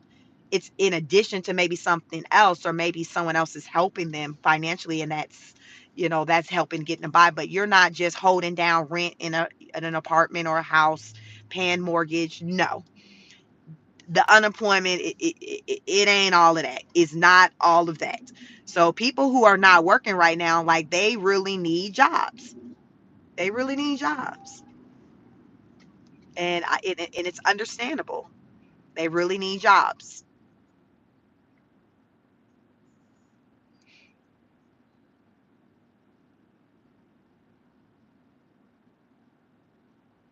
Anthony say 5-year government equals a pension at age 57. Yeah. So also, I learned a lot of these government workers who had lost their jobs this year. A lot of them were able to gain employment at the state level because it was like a seamless transition to transition a federal worker, or a former federal employee into a state job. To me, it makes sense because, they've already, the federal government already did like the necessary background checks and screenings and things like that. So at the state level, they don't really have to go back and do that process. They can just get whatever information from, I guess, maybe the federal level or whatever. But I thought that was a win for the workers, to where they were able to uh, rather quickly, uh, get new jobs. So that was something I learned, over the weekend about the federal workers who did lose their jobs. But I'm sure there's still a number of them out there who are still looking for work. Let's get the likes. So we got 48 likes. Can we get to 50? Can we get to 50? Can we get to 50 likes? Thank you so much, Dr. J. Dr. J, please do me a favor. Post your link to your channel. Dr. J is another content creator that talks about things centered around more of education. If you are interested in content centered around education, the impact on education, all of that, you can follow her over on her channel. She's a smaller content creator that's growing. That's growing. So she's near her first 100 subscribers. So definitely follow her. Dr. J dropped the link, so you can see what she's talking about, as it pertains to, like I said, education, because that's just her niche, education. And so I think, it's a great topic, because right now the education system is definitely taking a hit with these changes, with the budget cuts, the removal of the Department of Education, 89 subs as of today. That's what I'm talking about. So you all, yes, go ahead before the day out. Let's get Dr. J to 100. 100 subs, 13, 15 more layoffs expected. That is a lot. So Dr. J, remember, she's into the education piece. So she's saying 1,315 more layoffs expected. So expect, parents, expect to see changes in the school systems come this fall with programs, funding for programs, fewer educators, fewer teachers, fewer administrators, all of that, because the Department of Education is no longer giving money to the state for the schools. They're not putting money into the state schools. They're like, listen, you need to, each of these school systems, you need to get it from your state. You need to get it at the state level. We're not providing it at the federal level anymore. Dr. J says she did a live concerning the updates earlier today. Y'all, if you're interested, go check that out, and see what she has to say as far as the updates pertaining to education.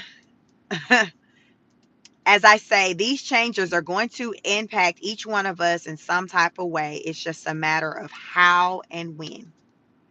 How and when. Gary said, if you watch old reruns, the government officials back in the day said a lot of these things and agree with a lot of things that Trump is doing. Yes, like I've been seeing and hearing that. The difference is that Trump actually did what he said he was going to do. So other like Obama, under the Biden administration, y'all, even Kamala tried to hijack Trump's idea with not taxing um, like the server, the tip workers. She tried to hijack that idea, but at one point she didn't think it was a great idea. Then suddenly, she hijacked it and like it was her idea. So it happens. A lot of times it's just centered around the messenger. People don't like the person who's delivering the message, even though someone else who they support was once talking the same language. But again, Trump, like most other politicians, he actually followed through with what he said he was going to do. And a lot of people just wasn't ready for that part. It's like, wait a minute, I'm used to politicians just talking the talk, not walking the walk. And listen, he talked the talk and walked the walk, and people clutch their invisible pearls. So that's why conversation is just so heavy centered around him, because it's like it's the shock factor. People just never seen anything like it. It's just like, what the what just happened here?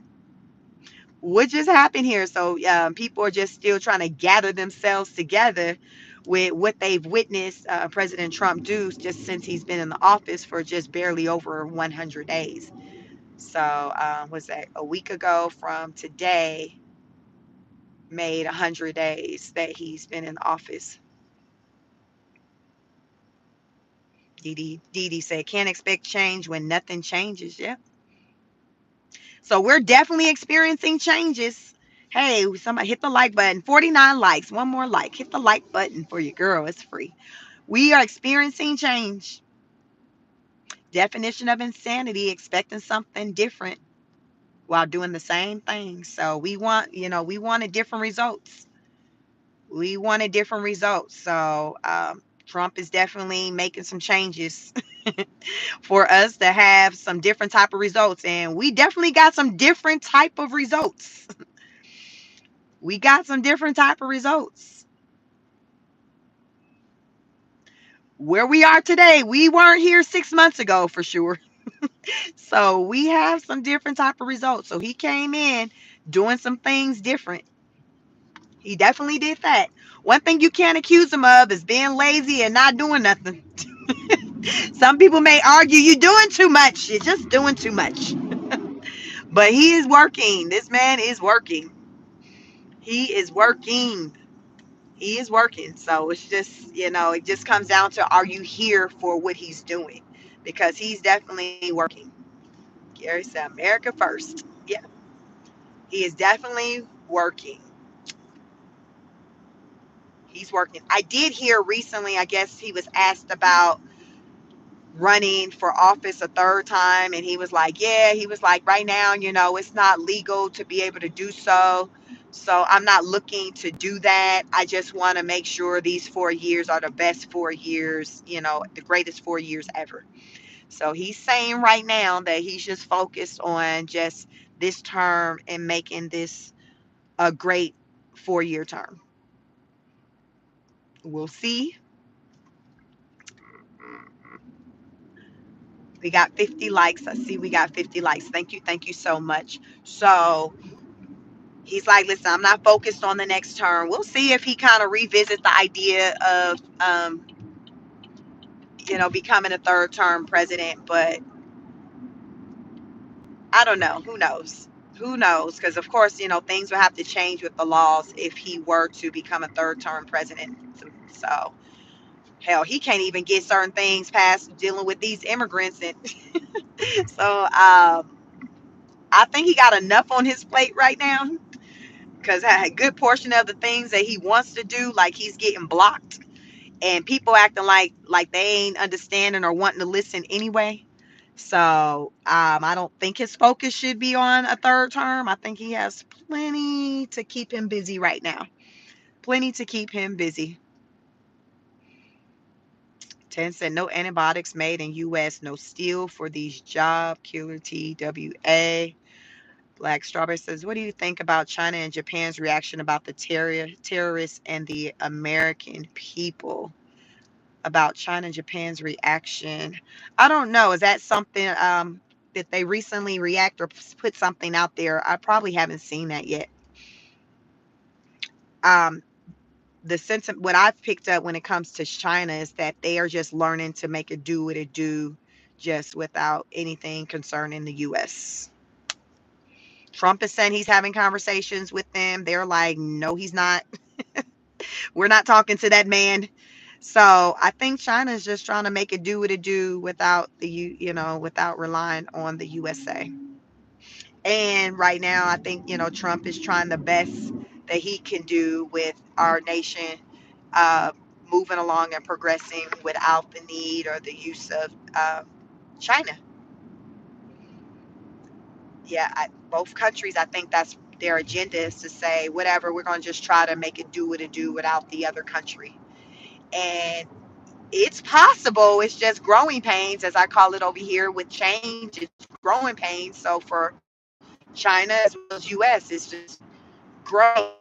As we countries try to be more independent of one another, not rely on one another as much. The thing about it is that most of or bulk of the goods that come from the US come from China, but China don't receive a lot of goods from us. They take the loss because a lot of what they make, we're like their biggest customer, so they're used to selling it to us.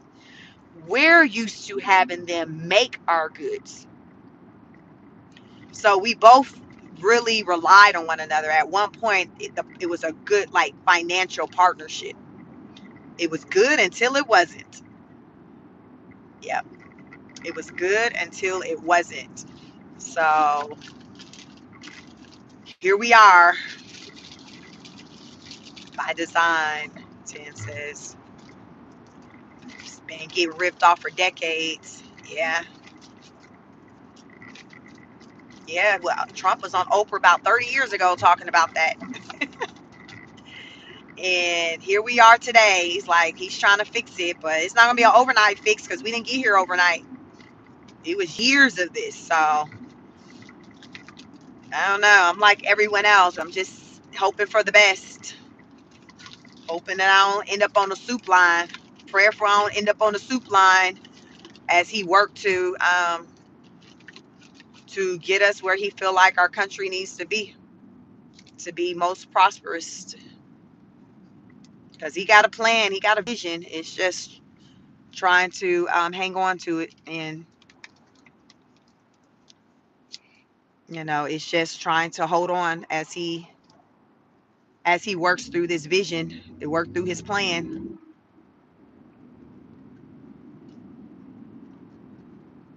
He got a plan. He's a man with a plan. He got a plan.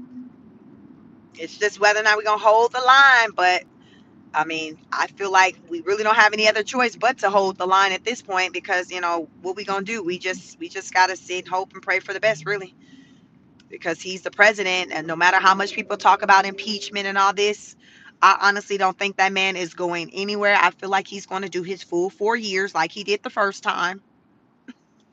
He's the president. It's not easy to just impeach a president. So I think he'll remain the president. So we just have to make the best of this situation.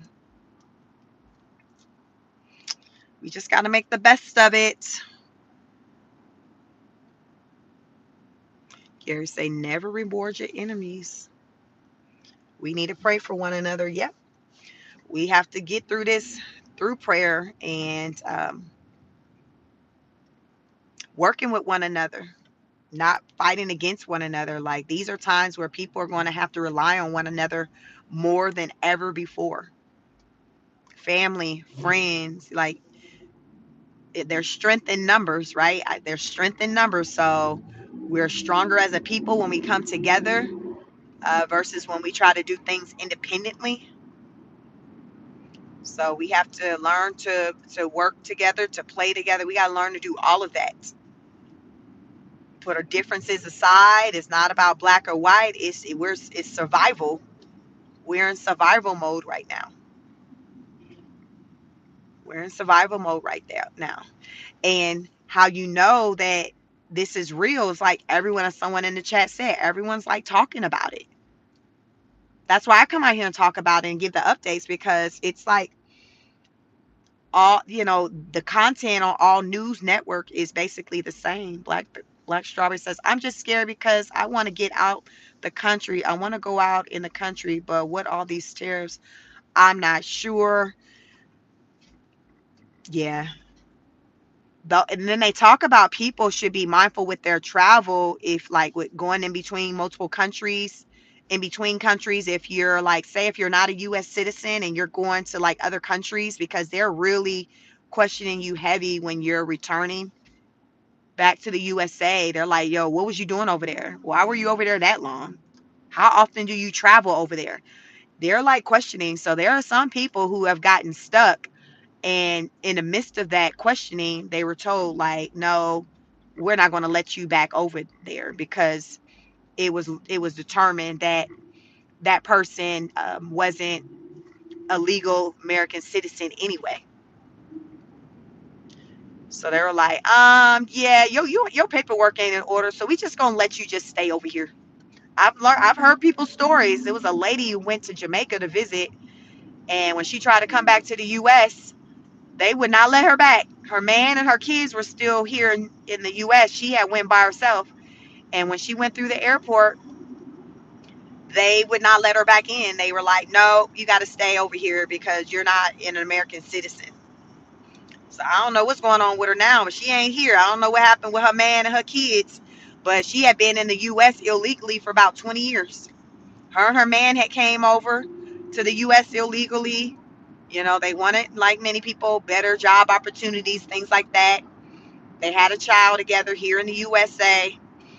She went back to visit Jamaica, and then she went through the airport, and they stopped her. They want to look at your paperwork and everything, and that's in that moment is when they concluded that she was not a U.S. citizen, and they told her that she was not allowed to enter into the U.S. again, without the proper paperwork or documentation.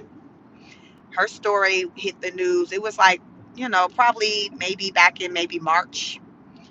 So, but she's one of many stories, many stories where people are that been over here in the USA for many, many, many, many years are now told they have to go back to their country, or if they were trying to come back into our country, they were saying, hey, you have to stay over here or wherever they were at because their paperwork wasn't in order. Like, this is a lot of people's situation. It's not even Hispanic. Like, this lady I'm telling you, talking to you about, was a black woman. So it's not even just a Hispanic thing. Like, I've seen people, Haitian people's story profile, Jamaican people's story. Like, it's not Now, I will say I have yet to see a storyline of a non-American white person told that, yeah, he told me I gotta go on back to Paris. I gotta go on back to Paris, France. I haven't heard that story yet. I have not heard that story yet. All the stories I've heard so far are the black and brown people. So that's gonna be the blacks, the Hispanics, and I've seen some stories, some things out there, headlines with some Asians and their visas being in question and all of that. But I have not seen a white man or a white woman share a story about being deported. I ain't seen it. I ain't seen it. I have not seen it yet.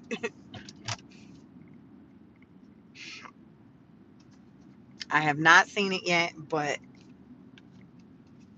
I don't know. I don't know. Anthony says, my wife, green card holder, she complained about putting her immigration card in her wallet. I told her that's where it should be. Yeah, because I think during these times, you need to have that on you at all times. So therefore, if anybody roll up on you and ask you any questions, then it's kind of like you're like, yeah, your driver's license, your insurance, like you're able to just show your work. Like to me, it's a no-brainer. It's a no-brainer. It's the quickest way to get somebody, shut somebody up, get them out your face. You just show them you legit. Makes sense to me. Makes sense to me, but I don't know. I just think, some people just don't want to be questioned and stuff. But like these are the times we were in. I know if I lived in another country and they became sensitive about, um, you know, say if I lived in Paris, France, and they were sensitive about, people like Americans or somebody been over there and rightfully so. And if I got paperwork that says that I'm able to be over there, yes, I'm gonna have that on me. So if somebody come to me with any questions, I'm be like, here you go, here you go. What you need, what you need, what you need. I will gladly show my documents. What's good, what's good. I show with my check. What. So yeah, don't feel no type of way. Somebody asking you for your paper. If you got it, show them.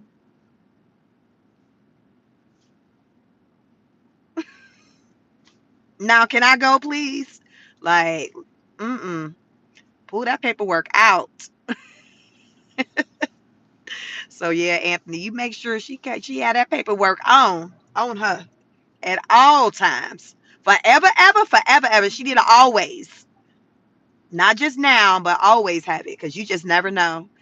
You just never know. So I tell my boy, like, listen, always have your wallet on you. Always have ID on you. You know what I'm saying? It's just certain things like you just need to have on you. It just help eliminate problems.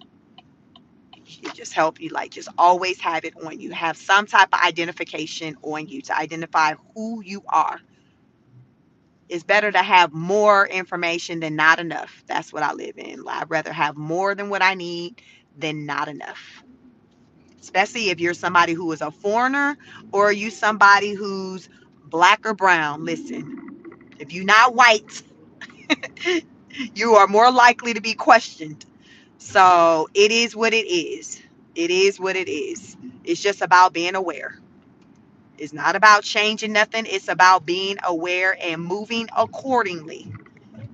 When you are aware, you move accordingly.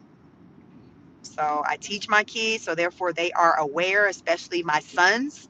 Listen, you are a black man, so you have to move as such. You have to move accordingly. You can't move like Jacob. You cannot move like that. Listen, how the world's set up is different rules. I talk about on this channel is different rules for different people. Everybody don't play by the same rules. It's just the way of the land. Everybody don't play by the same rules. Everybody are held to the same standard as we come to see. It's just the way it is. It's not about changing, it's about acknowledging what is and moving accordingly. Because you're just wasting your time and energy trying to change something versus being accepting of this is how it is, so I am going to move as such. Dr. J said, if you are just coming into the lives, please catch the replay. Yes, yes, catch the replay. Thank you so much. Richard says, I like, comment, and subscribe, share. Thank you, Richard. Appreciate that. Wayne says they have deported multiple Russians and even French citizens who got caught here illegally. P.S. It's the law. Let me see. Law. You must maintain your green card and must be shown upon request to any federal, state, LEO. Okay. Thank you so much for that, Wayne. So he said, you listen, you gotta have your paperwork on you. And there was some Russian and French citizens that got caught. Yep, I haven't seen those headlines yet centered around anybody who wasn't like a black or brown colored person. So yeah, don't know how heavy that's rotated in the media, and maybe it's not because it's very kind of, maybe it doesn't happen in as large numbers as with the other groups of people. But I hadn't seen headlines centered around like anyone who was like had white colored skin.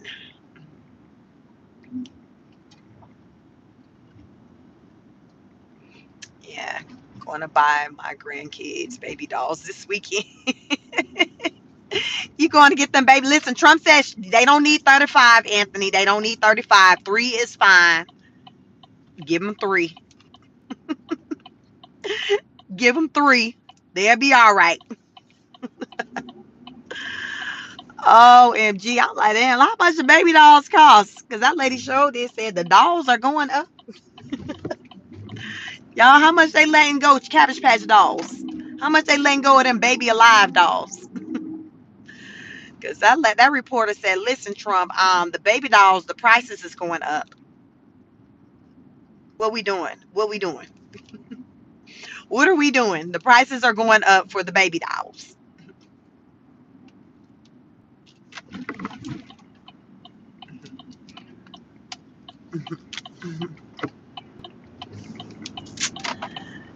Yes, so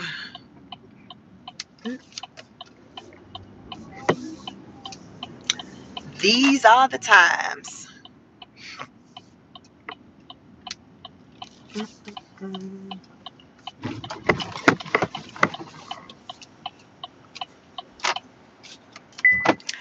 I've arrived. Let me see. Just say when. Yes, because once they send you to El Salvador to CCOT, there is no phone calls made. No, that's just definitely not where you want to go. CCOT is like one of those last stop destinations. CCOT is a last stop destination. How many of you all have heard?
Can you hear me? Let me know if you can hear me.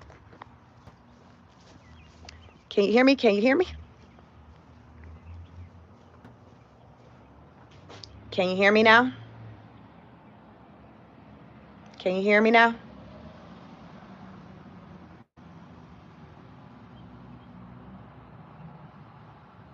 Okay. All right. Got out of my car. The Bluetooth still was connected in the car.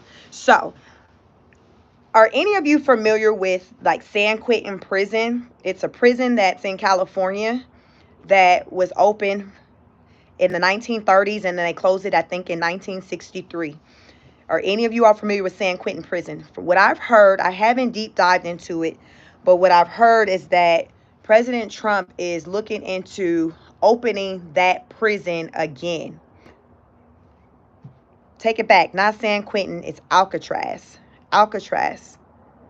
Alcatraz. It's out in the middle of like in water. So like you got to take the boat or whatever to get over it. So basically, if you escape Alcatraz, yes, Alcatraz. If you escape Alcatraz, then you swimming. Like so they like, listen, you deserve to be free if you was able to not get ate up by whatever out there in the water. So from what I've heard is that President Trump is considering reopening Alcatraz and putting yeah, Anthony said shark infested water. Yes, I heard that President Trump is considering opening Alcatraz again and putting the the immigrants, the ones that they classify as criminals, over there. Because you know, right now, he's getting stopped by the judges who are like saying, no, you can't send them away, all of that. So he was like, fine. He then decided, okay, well, let's reopen this prison and just, do whatever we need to do to get it up and running. So therefore we can house them there. Just say Wynn said it's in San Francisco. So remember, it's like it out there. It's almost like an island of itself. So it's just the prison out there, and then it's just surrounded by just water. So you got to get on a boat to go to and from Alcatraz. So that's the plan. That's what I'm hearing. That Anthony said, I love this idea. Listen, he's like, listen, if you saying that I can't send them out of the country, fine. We gonna send them over here. So supposedly the reason why Alcatraz was closed down back in '63 is because it just became just outdated, and I guess they don't want to put the money into it to to keep it up, to maintain it and all that. So they eventually just closed down the prison. I'm from California, so in this is San Francisco's the Bay Area. Alcatraz is in the Bay Area. So I remember growing up hearing about Alcatraz. I remember my sisters when they were in like elementary school. They would do field trips over there. Like when my sisters were in like brownies, they were little girls. They had a field trip. I remember them going over to Alcatraz. Crazy, I know, but listen, this was the 90s. They went over to Alcatraz and toured, the prison and things like that. I've never been to it, but I grew up hearing people talk about it a lot. I grew up hearing people talk about it very often. But it was recently, I didn't realize how long it had been closed. Like it had been closed since the 1963. My mom was talking to her. She was like, that was the year I was born. She didn't realize, because she's the one who shared with me this idea that President Trump had with opening up that prison again. So we were just surprised with how long it had been closed. So we just, I guess, spent all of our lives just hearing about it, just about stories about it versus kind of living through times where it's actually a functioning operable prison. So get into that, look into that Alcatraz. There's probably documentaries, things out there that you can watch to learn about Alcatraz and the history of Alcatraz. But supposedly President Trump is like wanting to kind of get that prison up and running to send the criminals, illegal immigrants who they identify as like criminals, gang members, whatever. He's like, yo, we got some place to send them. We just gonna go ahead and send them over there. If y'all saying we can't send them out of the country, fine, but they not gonna be walking around with the people in the community. We not doing that. We're not doing that. So get into that, research that. Let's say B Wright says Alcatraz and Angel Island. Where's Angel Island? I don't think I'm familiar with Angel Island. Where is that located? B Wright, Angel Island. I don't think I've ever heard of that. I grew up hearing hearing about the prison, San Quentin. I think that's in California, and then Alcatraz. Like those were like the prison names I would hear when I was a little girl living in California. But Alcatraz is the one that I'm saying, that I meant that Trump is kind of interested in sending prisoners over to, just kind of getting it up and running. But it was a pretty large prison. I'm not sure how many inmates it will hold, but I know it was a decent, it was a large prison. So I'm wondering if the way it's going to be operated, if it's going to be ran like CCOT, because y'all know CCOT is just not what you want. If you don't know nothing about CCOT, it will behoove just go ahead and Google it. You can type it in YouTube, CCOT, and you'll be able to see. There's a documentary I watched on CCOT on and it on yes, it was centered around CCOT, but it also talked about just El Salvador in general, the country, just gang life, the police, just everything centered around El Salvador. So check it out. Just say when it says there's a movie called Escape from Alcatraz. So look into that. Escape from Alcatraz. Amanda said Alcatraz can only hold 330-ish people. Okay. So I don't know, as far as the legal immigrants that Trump has rounded up this far, how many of them he feels like should be jailed if it exceeds the 330. Because I would imagine like everyone they rounded up, everyone's not like somebody who's identified as a criminal, like that did anything wrongful other than just being in the country illegally. So I would think that at least half of the people that they have are probably people who don't have like a criminal record or haven't been identified as being just a creep. So who knows, you know, what the numbers look like. So if you're saying it only hold about 330-ish people, that's really not a whole lot. Amanda said, it is so out of date. It would take hundreds of millions to rebuild. Wow. Yeah, that's what they were saying. Look into it. You say it's been out of use since 1960s and has no plumbing, kitchen, electricity. Well, child, this is what I heard what he done threw out there. So I haven't looked into it myself. It was just something I was talking to my mother and she mentioned that he mentioned it. So look into it and see what you can find. But supposedly, that's what he's exploring, kind of opening up that prison. And so it sounds like, but you saying they ain't got a kitchen. Like, how were they feeding the people back then when they were there? Um, how would they feed the people? How were they feeding the people if they didn't have no kitchen? Well, they was just living off of cold cuts. And you said no electricity. Well, I would imagine, I guess right now, no, things are turned off. But back when he was operating, like, what types of things were they? I don't know. I need to probably have a refresher on Alcatraz and watch some type of special report on it or something. Man said it's currently a museum that brings in 60 million annually right now. Okay.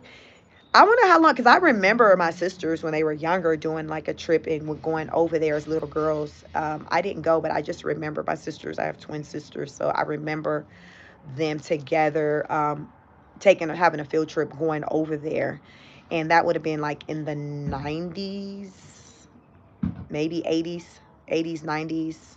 So but yeah, I have to check out Alcatraz again, since from what I'm hearing, President Trump is like considering like sending illegal immigrants over there. So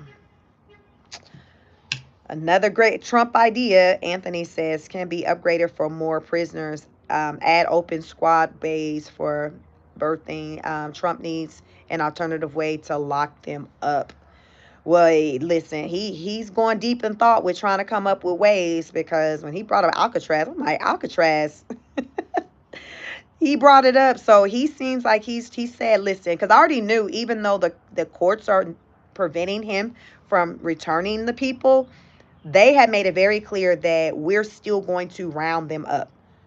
They can't stop us from rounding them up. Right now, they stopping us from putting them on a plane, putting them on a spirit plane, and sending them back to wherever they came from.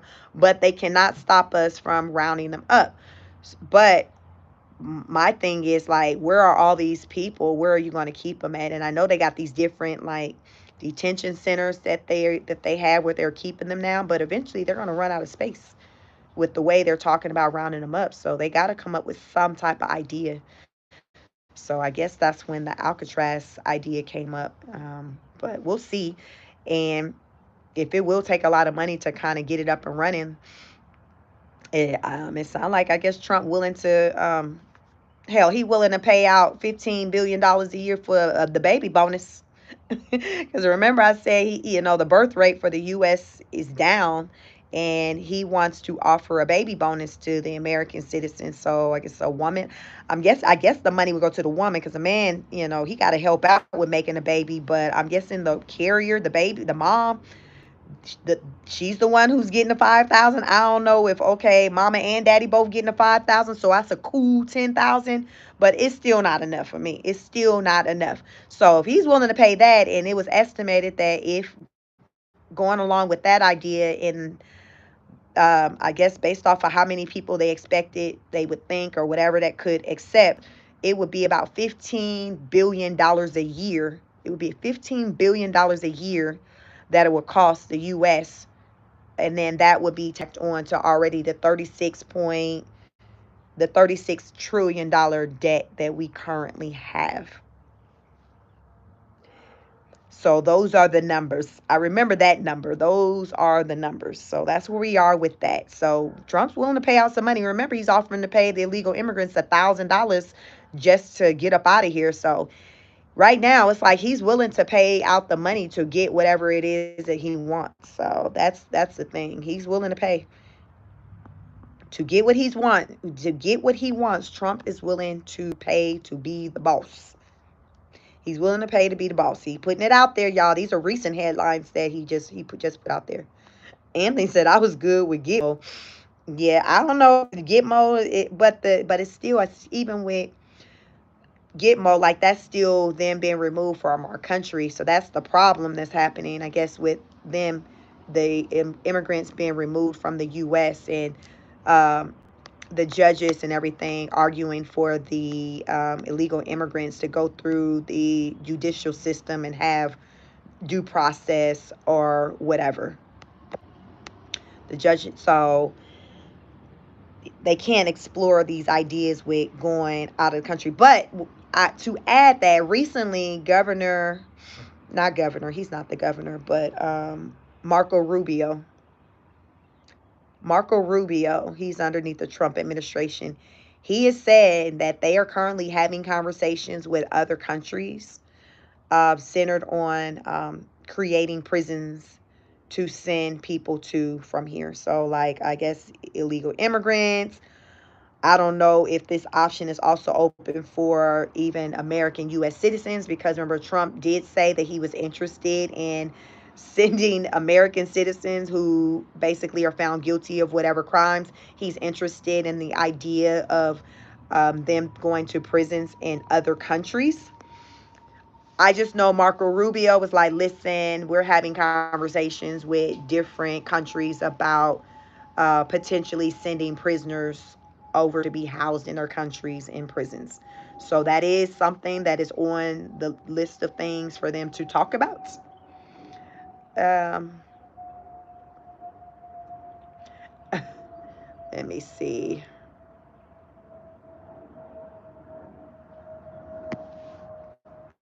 Let me see. Try to get through some of these. Can be upgraded for more than. Let me see.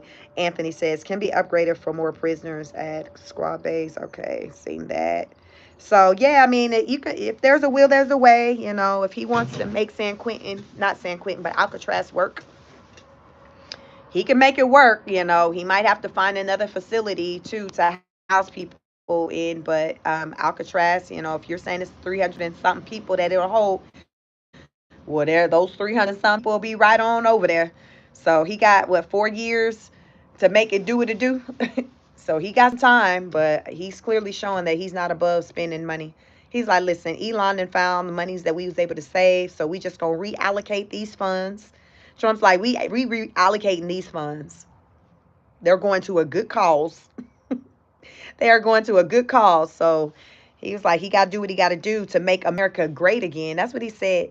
Oh yeah, and with the Hollywood, with the tariffs on the Hollywoods, he's like, he's trying to make Hollywood great again. He's hitting everything with Trump effect. He was like, we got to make Hollywood great again. So he feel like with these 100% tariffs slapped onto Hollywood, it will make Hollywood great again. Just say Wednesdays, they need to put Puffy on Alcatraz when his trial is over. Yeah, we'll see where he goes. We'll see. We'll see. Because I definitely feel like he's going somewhere. He's going somewhere. I don't think it's home. I do not think it's home. But there's a lot of things in the works right now that Trump has in the works. So as they say, let him cook. Trump said, "Let me cook. I got some things for you. I got some things for you." Yeah, he got some things all right. So word to the rise. Definitely be on the up and up out here in these streets. Don't get caught slipping. Don't be doing anything you don't have no business doing. Because Marco Rubio said, listen, you can easily be sent out of the country over to some prison system elsewhere. Listen, so you ain't getting no visitors. If you leave the USA and go into a prison system, oh, you're not getting visitors. no, no visitors for you. CCOT they don't get visitors at CCOT. No. Get into the documentary. It's on YouTube. Just type in CCOT documentary. CECOT. Type in El Salvador. Oh, it will come up. It is definitely life changing. It's definitely life changing. So you watch that and you be like, you know what? Yeah, I'm gonna even stop cussing. I'm just gonna even look. You gonna even change how you. You know what? I ain't gonna even say bad words no more. I don't even want to get nobody. I don't even want. Now you know what? I'm going to church tomorrow. I'm just going to church. Like it'll have you evaluate your whole entire life if you watch when you watch CCOT. Um, Sonia said Diddy most likely go to Alcatraz. Listen, we gonna see where he gonna end up in probably about 3 weeks. Well, I don't know. I think the trial they're doing jury selection that started yesterday, and I think the trial actually is supposed to start May 12th. But from what I'm hearing, it's a challenge. It's a challenge to find jurors that aren't biased because everybody know that what that was. Everybody's familiar with him and had their little opinions, so it's making it a challenge um, to find jurors for that trial. But if he is found guilty, I wouldn't be mad if he got sent to Alcatraz. I wouldn't be mad at all, and I don't think Cassie would be mad either. And the late Kim Porter, I don't think she'd be mad either. I don't know if anybody other than his I don't know if anybody other than his mom and his kids would be mad. So play stupid games, win stupid prizes. Listen, I don't know. Let's play stupid games, win stupid prizes. Smash the like button, like the video, like, share, and subscribe. Thank you for joining me on another episode of Car Chronicles. You guys got me home. Blackberry said, okay, so what about the black community? What's going on with them since I'm since I'm one of them? um, as far as with this Trump administration, I haven't seen anything, that has just had really like direct impact like that for the black community. I know at the so I recently went to the African American National Museum in DC like 3 weeks ago. I recorded and did some lives while I was out there, boots on the ground. Check it out. I was there the week of April 7th. So I recently learned there was some things, some exhibits, some things removed from the museum that Trump didn't want in there because of the messaging and things like that. So I learned about all that like after I left. The museum is still open, but apparently there was some things that had been removed from the museum. So, but other than that, it really hasn't been really a kind of direct impact or anything like that with people that look like me that I'm aware of on that type of level. Yeah. So remember, he's still barely over 100 days. So he's making changes. Everybody getting his work. Thanks for joining, Anthony. Thank you so much. Yeah, listen. He said, "Listen, I'm trying to make America great again. So either you on board or you not. Get on board or get left behind. But Hollywood, I'm trying to make Hollywood great again. America, I'm trying to make America great again."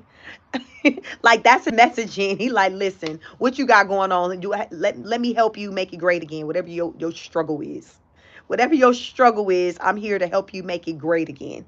That's the Trump way. That's the Trump way. That's the way he doing. It's like, all right then, player. Oh my goodness.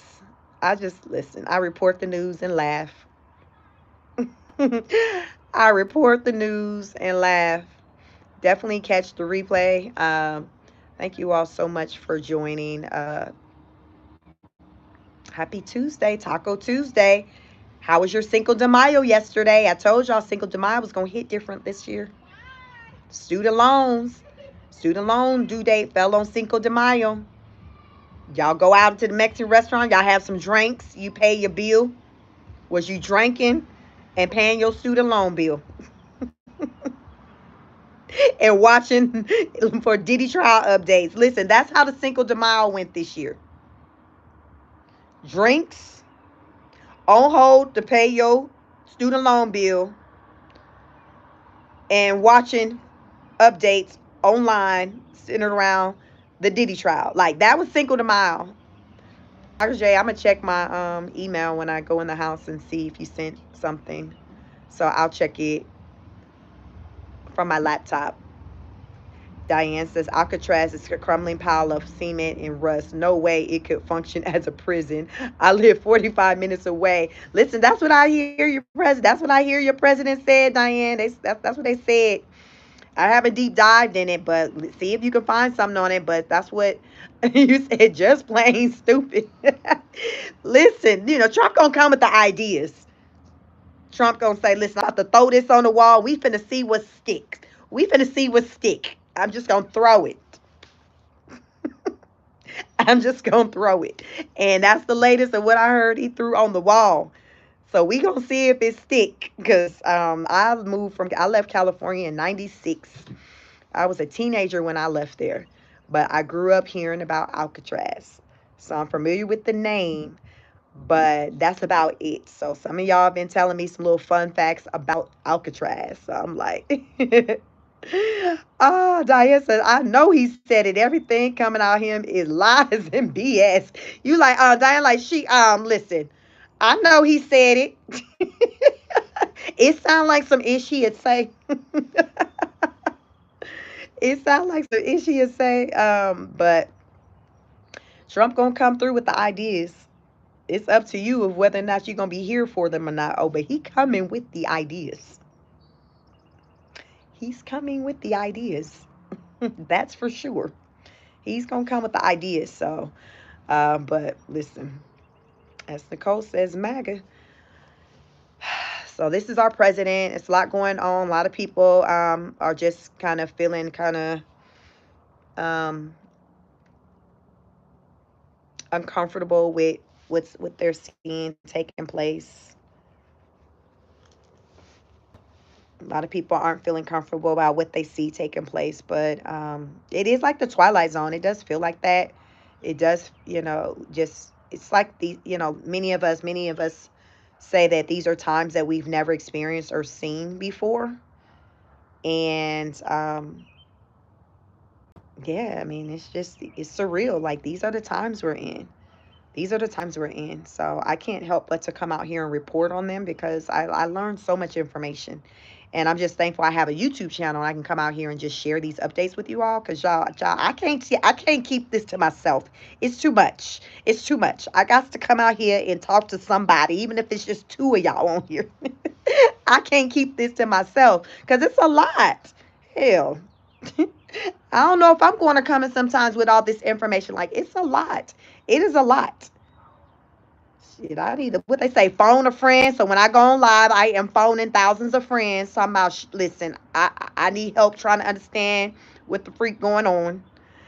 Sonia said Alcatraz right now is a very popular museum. Yeah, someone mentioned that. So I wonder what's I don't know. I guess I got to looking online and read and see, how they utilize Alcatraz.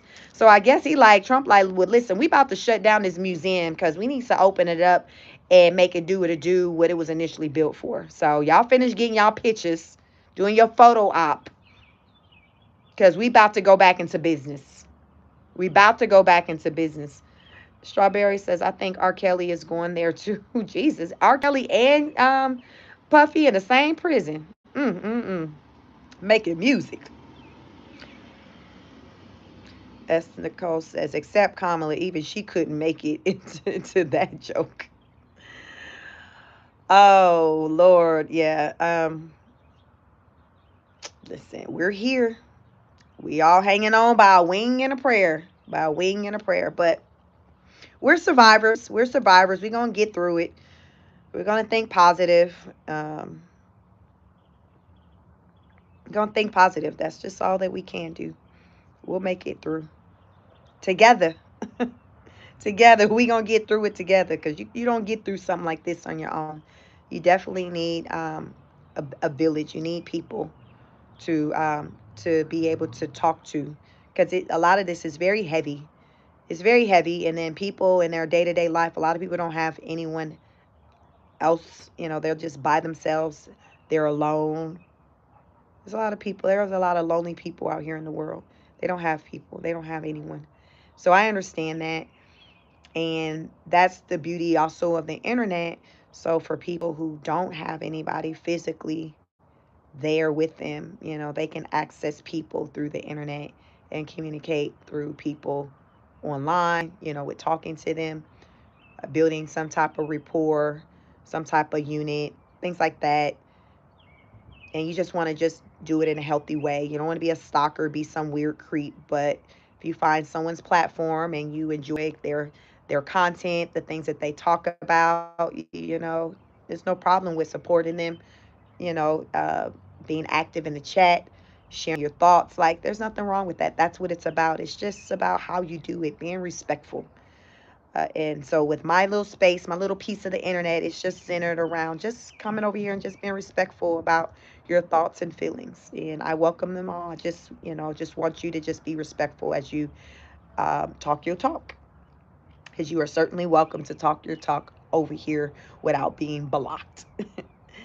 We like to keep it simple over here, and it's just like, keep it simple. It ain't that deep. I always say it's not that deep over here. We like to keep it simple and have a good time. And I thank each and every one of you for coming and watching any of my content on any given day, for subscribing to the channel, for liking the video. If you haven't liked the video, if you can please like the video, for becoming a member on my channel for $2.99, sending a super chat, cash app. Thank you thank you to everyone who's shown any type of support, even if just stopping by today. I appreciate you. Uh, I like to say, go out into the world, show up in a way in which you want others to show up for you. Meaning, like attracts like. Give off good energy. Do unto others as you want done unto you, y'all. It's just that simple. Like attracts like. Be a nice person. Just just be nice. Be friendly. Smile. It's the little things. I always say it's the little things. It's the little things. And for me, it truly is the little things. So I'm definitely appreciative of you all. I am. And I'm glad you all have chosen to stop by and just chat with me today or any other day that you've stopped by. Very, very appreciative. Thank you so much, Gary. Thank you for interacting with me in the chat. When I can, I'll read comments and just engage, and that's what it's all about. That's what this channel is about. It's just tapping in with you all, seeing what's going on with you, your thoughts and opinions about what's going on in this world, because it's a lot going on. I do car chronicles on Tuesdays and Wednesdays. Those are the days that I drive into my office. So I'll do car chronicles in the morning, and as of late, I've been doing them in the afternoon as well. So stay tuned, like, share, subscribe, so you know when I go live. Gary, I thoroughly enjoyed it. Thank you very much. Thank you. I appreciate you too, Gary. Thank you for stopping by. But so I do the Car Chronicles series, and I also will do a walk and talks. I typically do those on the weekends. And so yeah, I pretty much kind of go live at least once a day. At least once a day, most days I go live, but I just don't schedule them. I kind of just go live. So more weekends, it's like in the morning time, and then the weekdays I'll do my car chronicles. So if you're interested in any of that, definitely subscribe to the channel, and you can just expect to hear me talk about just latest updates centered around politics, the changes that are taking place underneath the Trump administration, uh, the economy, the job market, like everything, just things that impacts regular everyday people like me and you, working class people. Like I talk about just the things that matter, the things that matter. This it's just rooted in what has people up at night, what has people's attention. And right now, the state of our economy, it's just everybody's talking about it. Everyone has an opinion about it, including myself. So I love to hear your opinion. So continue to come and tap in with us whenever I go live. I have awesome moderators, Dr. J, Just Say When, Rizza, Virtuous Woman. Listen, they'll let you talk your talk. It's just about being respectful. That's it. You be respectful, you can hang out around here. It's just as simple as that. So, again, happy Tuesday. Take care of yourselves and one another. Heavy on taking care of yourselves. So often we're taking care of everyone except for ourselves. We're neglecting ourselves. We're not looking good. We're not feeling good. So, take care of yourselves. Uh, Mental health. Background, those of you who may be new to clinical mental health counseling. So, a lot of what I talk about, I'll circle it back around to mental health because that is my background. I have a master's degree in clinical mental health counseling. So, to me, everything that takes place in the world, your experiences, it has some type of impact on your mentals. Remember, it's mind, body, and soul. Like what we experience in the 3D, like in the world, like what we experience, it's going to have some type of impact to us psychologically. So we have to be mindful of that and be aware if the impact is negative. We gotta watch that. And if we do start to feel like we're just not doing well and we're just not good here, we have to try to identify a fix. And I have books on Amazon. I'm a published author to books. I have adult coloring books, journals, notebooks, planners. You can find the links to my products on my other posted content on my channel. So just keep looking through my content. You'll see the links as well as on my community page. So if you're interested in any type of mental health products, you can certainly check those out. They range from $5.99 to $7.99, and all my products are on Prime, Amazon Prime. Hey, Richard, you said where are you from? I am from Northern California. I'm from the Bay Area. I currently live in Metro Atlanta, Georgia. So I'm in Georgia, but I was born in California. So that's that. So I hope you all have a wonderful, wonderful rest of your Tuesday. Be safe. Take care of yourselves and one another. And I will catch you on the next broadcast. Peace.